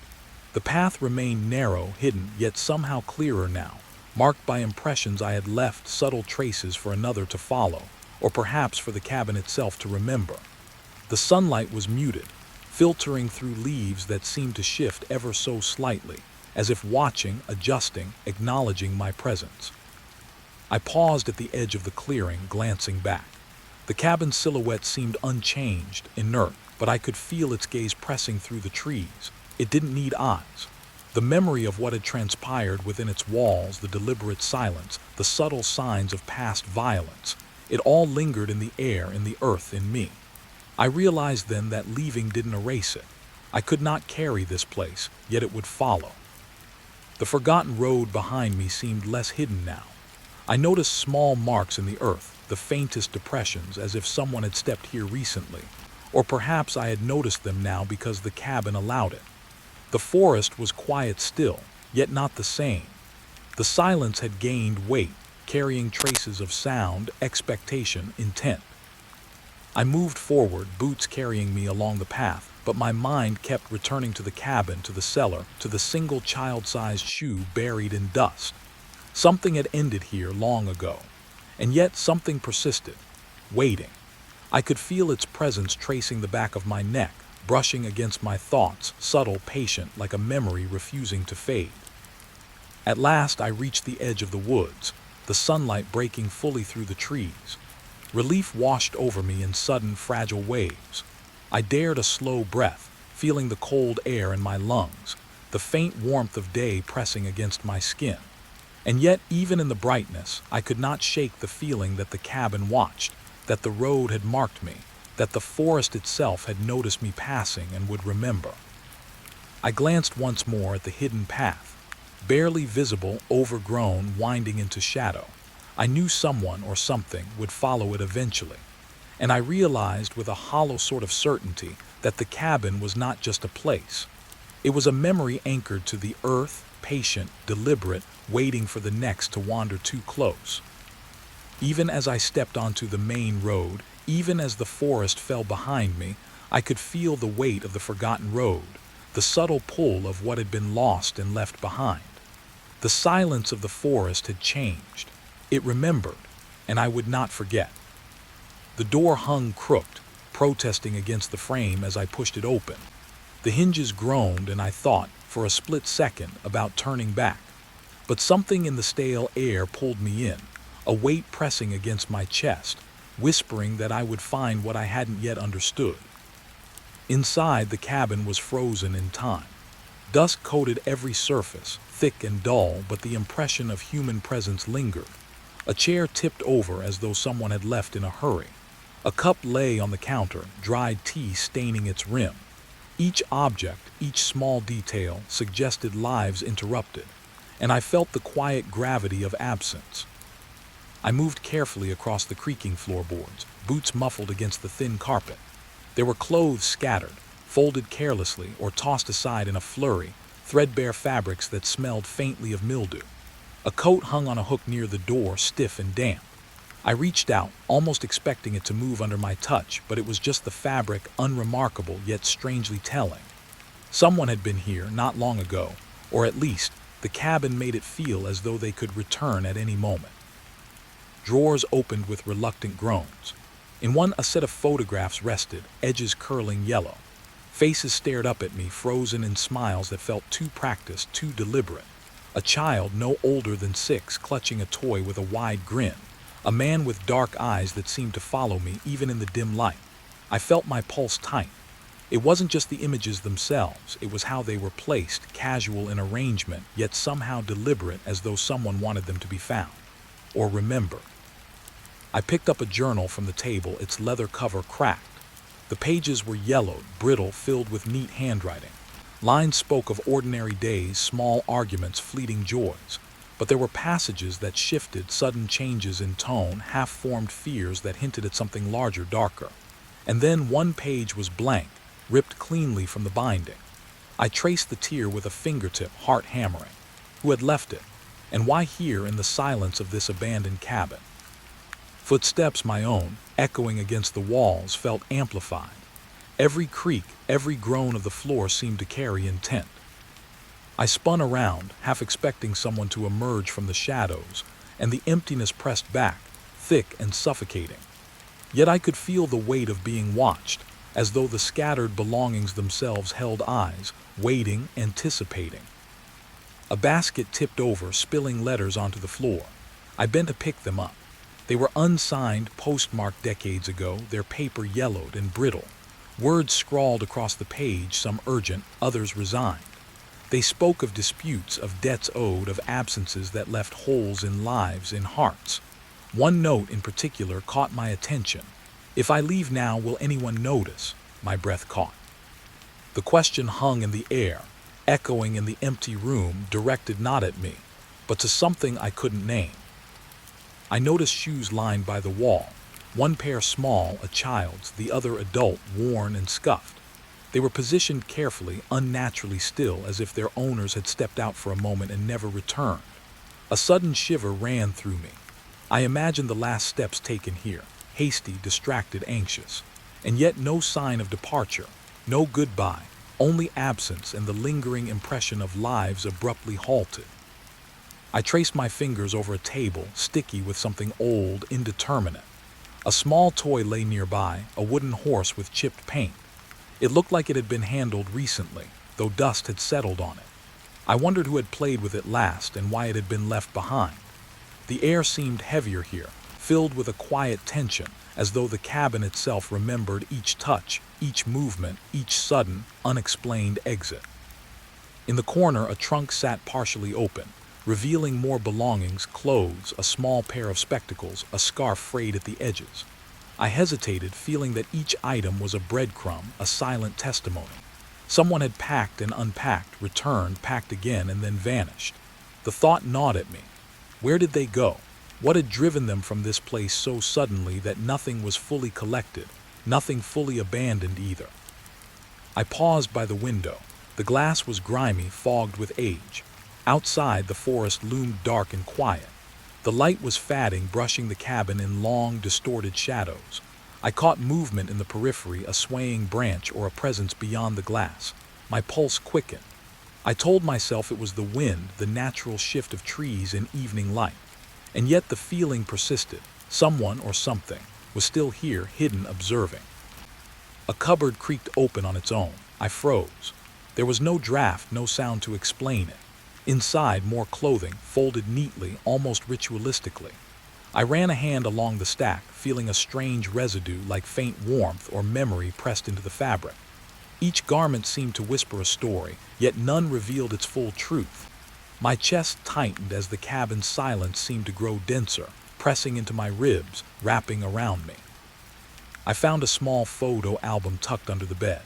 The images were even older, black and white, grainy, edges curling. Families posed, holidays, birthdays. Yet in every photo there was something slightly off. A shadow lingering behind a figure, a face partially obscured, eyes that didn't match the rest. I flipped through the pages slowly, each turn echoing against the walls, and the cabin seemed to react, breathing in time with me. I wanted to put it down, but couldn't. The photos demanded attention, demanded recognition of a past I hadn't lived but somehow felt. A sound came from above, a floorboard settling, a door shifting. My stomach lurched. I told myself it was old wood reacting to temperature and time, but instinct screamed otherwise. I felt eyes on me, not visible, not corporeal, but present. I moved toward the door, sensing the weight of history pressing me forward. Each step seemed to stir something latent in the cabin, the scattered belongings rattling softly, a reminder that the house had not forgotten. I discovered a small key on the table, rusted bent with no lock in sight. I turned it over in my hand, the metal cold and heavy. Why was it left here? Was it forgotten or intentionally placed? My imagination spun with possibilities. A locked drawer, a hidden compartment. The cabin seemed to pulse, waiting for me to decide, daring me to continue. I slipped it into my pocket, heart hammering, sensing the thin line between curiosity and danger. I moved toward the back room, boots careful over the uneven floor. A chair had fallen over, papers scattered beneath it. As I bent to straighten them, a small envelope slid out, untouched, sealed with wax. I hesitated, then broke the seal. Inside, a single sentence. They were never alone, and neither are you. My breath caught. The handwriting matched nothing else I had seen. My eyes darted around the room, half expecting movement, but nothing stirred beyond the stale air. Yet the message lingered, heavy and pressing, a subtle threat or a warning. I left the room and paused in the hallway. The scattered belongings seemed to shift in their arrangement, though I could not have imagined it. A coat moved slightly, a shoe turned, a page flipped. My mind resisted the notion, yet I felt the cabin alive in ways I couldn't explain. It remembered, it noticed, it responded. And I was a participant now, however unwitting, in the quiet theater of absence and memory. A final glance through the main room revealed the traces of hurried departure everywhere. Cups, clothing, letters, photographs, toys. They formed a mosaic of disrupted lives, each piece silently screaming of endings without closure. And I realized that the cabin held not just objects, but fragments of stories, fragments of people who had vanished. Each belonging was a tether to something unresolved, lingering. I stepped toward the door, hesitant. The air felt thick, each movement slow, deliberate. The forest outside whispered faintly, wind weaving through trees in soft murmurs. I could feel the tension pressing against my ribs, the weight of stories and memories, pressing me to remember, to acknowledge, to understand. And even as I reached the threshold, hand on the doorknob, I knew leaving would not erase this place, nor its presence in me. Outside, the path was hidden again beneath leaves and shadows, yet it called with quiet insistence. The scattered belongings, the abrupt absence, the silent whispers, they followed in my mind as I walked. The cabin did not release its hold entirely. I could feel it, patient, deliberate, waiting for the next to step across its threshold, just as I had. And perhaps, I thought with a hollow certainty, it would never truly be empty. The sky darkened faster than I expected. One moment, the last pale light lingered between the trees, and the next, shadows pooled across the clearing like ink spilling over paper. The cabin seemed smaller now, swallowed by the night, its edges blurred against the blackened forest. I should have felt relief, a quiet comfort in its walls, but instead the darkness pressed in, heavy and expectant. I stepped inside, closing the door gently. The latch clicked, too loud in the quiet. Every sound I made echoed back at me from the walls, the ceiling, the floorboards beneath my boots. It wasn't loud, it was precise, intimate. The cabin was listening somehow, marking each motion, recording my presence. I told myself I was imagining it, that the creaks and groans were just old wood settling. Yet my heart thumped with a rhythm that didn't match the forest outside. A breeze slipped through a crack near the window, carrying the smell of damp pine and something faintly metallic. I bent closer, pressing a hand to the glass. Outside, the trees swayed in slow, deliberate arcs, branches brushing against each other like fingers. I could almost hear whispers, soft and fragmented, carried on the wind. I shook my head. The wind doesn't speak, but the voice lingered in my mind, just at the edge of understanding. I moved toward the table, cluttered with the belongings I had found earlier. A coat draped over a chair shifted slightly, as though disturbed by a presence I couldn't see. My fingers brushed against the fabric, stiff with age, and I imagined the last hands that had worn it, the person who had walked away and never returned. Every object held a fragment of life, and now, in this deepening darkness, it felt like a silent witness to something I wasn't supposed to know. The floor beneath me groaned with each step. It wasn't sudden, not violent, just soft, deliberate, a constant reminder that I wasn't alone. I stopped, listening. There, another creak, higher pitched this time, like a foot sliding against the wood above. I froze, head tilting toward the ceiling, my ears straining. Nothing followed. The cabin waited. I approached the bedroom. The doorframe cast a shadow that stretched across the floor like a dark hand. The room smelled of old fabric and something more sour. Hidden in corners, I reached out and touched the bedspread. The fibers were stiff, almost brittle. I imagined someone sleeping here once, restless, haunted by their own thoughts, and then vanishing. The thought made my stomach tighten. A small noise, a tap, tap, tap, echoed from somewhere deeper in the cabin. I turned slowly. The sound stopped. Silence returned, oppressive in its thickness. My pulse accelerated. I realized I had been holding my breath. The sound had been subtle, unthreatening, yet it forced me to imagine the impossible. A shadow moving just out of sight, waiting for me to notice it. I stepped toward the window, peering into the night. The trees pressed close, black silhouettes shifting. There was a glimmer. Could it be reflection? Or eyes? My mind played tricks, twisting shapes into figures that moved with intent. I drew back, shivering, yet I couldn't tear my gaze from the dark expanse. The forest felt alive, aware of me, and it wasn't silent. Whispers, faint and fragmented, brushed against my ears with the wind. I checked the floorboards again.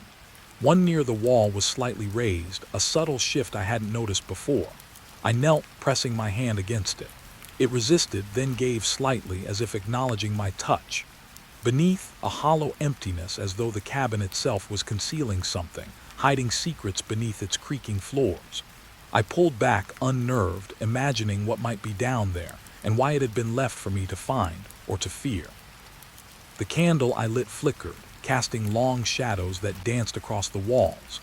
Each object in the room seemed to warp under the wavering light.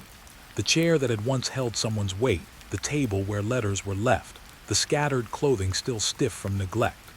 The shadows stretched, contracted, and in that motion I swore I could see the faint outline of a figure watching from the corner.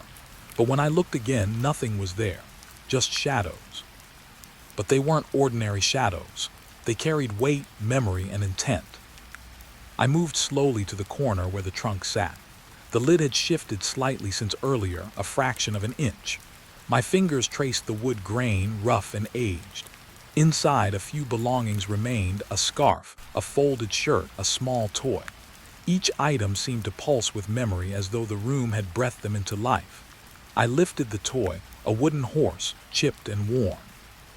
Its surface was smooth from handling, and I imagined the child who had held it, the hands that had let it go, and the sudden absence that followed. A whisper brushed past my ear. Not the wind, not distant, close, personal. I spun, eyes wide, heart racing. Nothing. The cabin remained still. Yet the feeling lingered, a pressure against my skull, like someone or something was measuring me, evaluating me, deciding if I belonged here. I tried to calm my breathing. It's just the wind. Old houses make noises. Yet deep down, I knew that wasn't all it was. I returned to the main room, each step conscious, careful. The floor groaned under my weight. The shadows seemed to thicken, stretch toward me with subtle intent. I felt their presence, not threatening, not angry, just watching, waiting. I couldn't see it, couldn't name it, yet I felt it in every muscle, every nerve ending. The cabin wasn't empty, not really, and perhaps it never would be. I noticed a letter, half hidden under the rug. I picked it up. The handwriting was familiar, the same as in the pile of notes from earlier. "They never leave entirely," it said. My stomach nodded. My eyes darted around the cabin, scanning corners, walls, the ceiling. No one. Only shadows that seemed to shift in subtle, deliberate ways. I set the letter down, unsure whether I wanted to believe it or disbelieve it. I approached the stove, the small hearth cold. Flames had long since died, leaving only ash and soot. I knelt, sifting through the remnants. Nothing remarkable, and yet the emptiness felt heavy, full of expectation. A movement in the corner caught my eye. A coat had shifted again. I didn't touch it. I simply watched, pulse quickening. There was intent here, and it wasn't mine. The wind outside rose slightly, rattling the cabin, shaking loose dust from the ceiling. The shadows moved in response, stretching across the floor like black liquid. I wanted to sit to steady myself, but my legs felt weighted, my body tense. Every small sound, every shift in shadow felt like communication. A presence, patient and unseen, conveying a message I couldn't yet interpret. I moved toward the back of the cabin, the floorboards groaning under my careful steps. A chair, long abandoned, tipped slightly. I straightened it, noticing a small envelope tucked beneath the seat. I opened it. A single word, observe. My breath caught. Observe. I looked around, the cabin dimly illuminated by the candle, shadows twisting along the walls. Observe what? And why was I being instructed rather than left alone? The ceiling above creaked softly, subtle, precise. I froze, listening. A second later, the sound repeated, closer this time. My eyes darted up, catching a flicker in the candlelight. Something moved, just a shadow, just a shape, but it wasn't mine. I held my breath, heart hammering. Then it vanished. The cabin was silent again, but the memory of movement stayed pressed against my skin. I stepped back, hands trembling slightly. The floor beneath me groaned again, deliberate, as if the cabin acknowledged my presence. Shadows stretched, reacted to the slightest motion of my body. I felt a low hum of energy in the room, unnameable, patient, alive. The cabin remembered everything. My steps, my glances, the way I held the wooden horse, the letters I had read. And I realized with a cold certainty that the house wasn't waiting to attack me. It was waiting to see if I would understand. The candle flickered and died, plunging the room into near darkness. Only the faint light from the window offered any guidance. I froze, listening. Every subtle shift, every whisper of movement was amplified. I could feel the presence more keenly now. It wasn't angry, it wasn't malicious, but it was aware, watching, patient, and waiting for the next choice I would make: stay, leave, or uncover more than I should. I moved toward the door, drawn by the hope of the forest beyond. Each step echoed, bouncing back in the silence. I could almost feel the cabin's gaze, following, cataloging, observing my hesitation. I reached the threshold, hand on the knob, and paused. The wind outside whispered through the trees again. Shadows shifted, and I realized that leaving wouldn't end the watch. Not here, not ever. The cabin held its memories close, and perhaps it would never truly be empty. The door clicked shut behind me, and the forest exhaled around me. The cabin receded into darkness, a blackened shape swallowed by trees and shadows. I kept walking, but my feet felt heavier than the soil beneath them. Every step pressed against something I couldn't name, a memory I hadn't lived, a presence I couldn't shake. The wind stirred the pine needles, sending them skittering across the narrow path. Their whispers felt like language I almost understood. Not words exactly, but fragments, teasing at things I'd glimpsed inside the cabin. The letters, the photographs, the small wooden toys, they weren't random. Someone had left a story behind, and I had stumbled into it. I felt the weight of curiosity and dread tangled in my chest. The moon hung low, a pale eye watching me. Shadows stretched long, brushing against my legs as I moved. I imagined eyes in the dark, watching from the underbrush, tracking me with patient silence. I told myself it was only the forest, that the shapes were branches and rocks, but the feeling lingered. I wasn't alone, not really, and perhaps I never would be. I glanced back once. The cabin's silhouette clung to the edge of the clearing, a dark stain against the trees. A faint light flickered through a window, or was it my imagination? I couldn't tell. My stomach knotted, and I realized I wanted to see it, to confirm it, yet part of me feared what I might find. The path narrowed, tangled roots rising like bones beneath the fallen leaves. I stumbled, catching myself against a tree trunk. The bark was rough, scratching my palms, grounding me in the moment. I realized I had been holding my breath, straining to hear something I couldn't name. A snap in the distance made my heart spike. A branch breaking, or something moving just beyond the reach of moonlight. I forced myself to keep walking. Memories of the cabin pressed against me in sudden waves. The creaking floors, the subtle shifts of objects, the letters instructing me to observe. The presence I had felt there wasn't gone. It had followed me, nesting in my awareness, whispering questions I couldn't answer. Who had lived there? Who had vanished? And why had it felt like they were still there, waiting? A faint rustle came from the side of the path. My pulse quickened. I stopped, straining to see. A deer or something else. The shadows moved differently here, with intent, as if the forest itself were alive and aware. I swallowed, feeling the dry catch of fear in my throat. The trees leaned closer, whispering over each other with the wind. I couldn't decide if it was warning or welcome. I thought about the items I'd seen inside the cabin: the scattered coat, the folded shirt, the small wooden horse. Every object had a history, a trace of life abruptly ended or vanished. And yet I couldn't tell why I felt drawn to it, why the absence of the person mattered so deeply. I realized it wasn't just curiosity. It was something older, something instinctive, the need to witness, to understand, to bear the weight of what had been left behind. The forest shifted around me.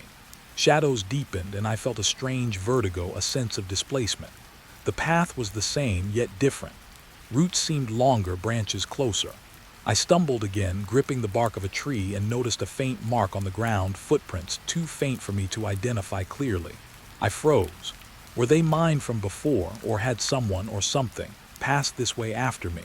The thought made my chest tight. I continued, each step deliberate, conscious of the space around me. The moonlight revealed glimpses of movement in the corners of my eyes, leaves shifting, shadows flicking. I didn't turn to confront them. Instead, I let them brush against my awareness, letting curiosity mix with fear. The forest didn't threaten. It merely observed, holding its secrets close and offering only fragments. I thought of the cabin again, its doors closed, the letters, the whispers, the creaking floors. The presence there hadn't been malevolent, at least, not in the sense of attacking, but it had been alive, aware, and patient. It had tested me, measured me. And now, even as I walked away, that awareness pressed against me, not in anger, but in insistence. Questions hung in the air like smoke I couldn't clear. The path opened slightly, revealing a small stream. Water gurgled softly over stones, a sound so mundane it almost broke the tension. I knelt to drink, splashing my face.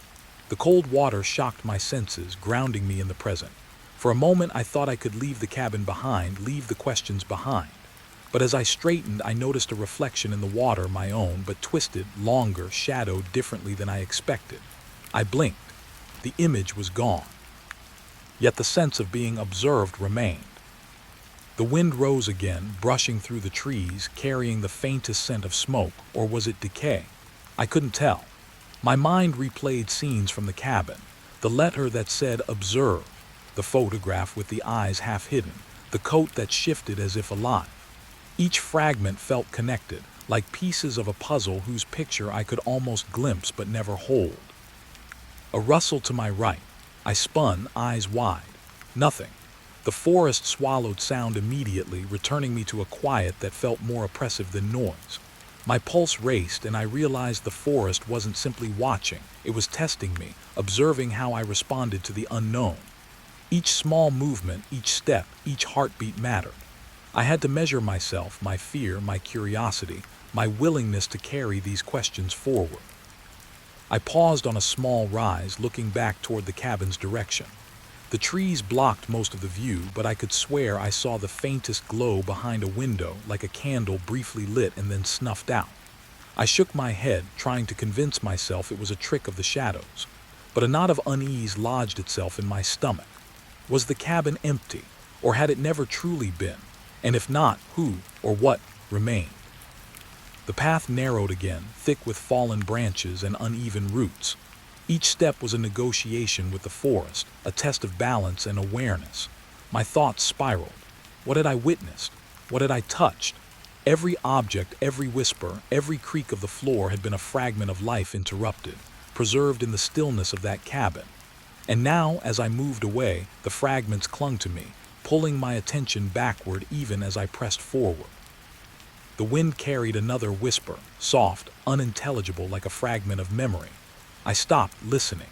My mind filled the gaps with imagined words, stories, accusations, confessions. The forest didn't answer. It merely let the fragments drift past, leaving me with questions I couldn't resolve. I realized that leaving wouldn't bring closure. Perhaps some mysteries weren't meant to be solved. Perhaps they existed to haunt, to linger in corners of the mind where light seldom reached. A fox darted across the path, startling me. Its sudden movement felt like a punctuation mark in the rhythm of the forest. I laughed, a short, nervous sound. The small relief passed quickly. It reminded me that life continued around the cabin around me, but it didn't ease the weight of the questions I carried. The forest was alive, yes, but in a way that respected patience, observation, and quiet dread over action or threat. I reached the edge of the clearing where the path opened to the wider forest. Moonlight glinted off the leaves, revealing more footprints, too small, too faint to identify. My imagination filled them in with possibilities. Perhaps someone had come after me. Perhaps they had been following me all along. Or perhaps the footprints were an echo of the cabin's lingering presence, marking me for reasons I couldn't understand. The silence pressed in again. I realized I had been talking to myself softly without meaning to. I whispered questions aloud now, fragments of thought that felt safer spoken than kept inside. Who was left behind? Who disappeared? Was the cabin aware? And if it was, what did it see when it watched me leave? No answers came. Only the wind through the pines, only shadows that shifted just beyond reach. The path sloped downward, toward the distant road that would lead me away. My steps became faster, eager for the mundane promise of human surroundings, yet my mind clung to the fragments of mystery. Each object in the cabin, each whisper, each subtle movement seemed to replay in my mind, turning over in slow, deliberate cycles. I realized that the forest and the cabin were stitched together in memory now, inseparable from my own. I paused once more, looking back. The cabin was gone from sight, swallowed by the black of the trees, and yet the sense of its presence lingered, heavier than the darkness itself. I felt the weight of unanswered questions pressing against my chest, a slow, insistent reminder that leaving hadn't ended anything. Some places never release you fully. Some stories never end. The wind carried another whisper, softer than before, almost imperceptible. I turned my head, searching, but there was nothing. I pressed on, walking faster, yet the feeling remained. The forest had claimed fragments of my attention, fragments of my curiosity, and it wasn't letting go. I understood in a cold clarity that the cabin's story, the disappearance, the objects, they were now part of me. Part of the lingering tension that would shadow every step I took forward. By the time the road opened into moonlight, I was breathless, not from exertion, but from the weight of questions that had no answers. The forest stretched behind me, quiet now, patient, unyielding. And though I walked away, the memory of the cabin, its presence, and its subtle insistence followed me, like shadows I couldn't shake.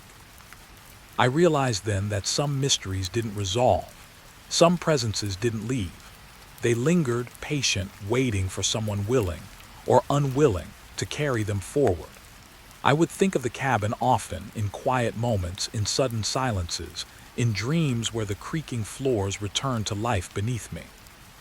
And sometimes, just before sleep, I imagined the wind through the pines carrying a single, persistent message. Watch, observe, remember. Because the cabin had never truly been empty, and perhaps it never would be.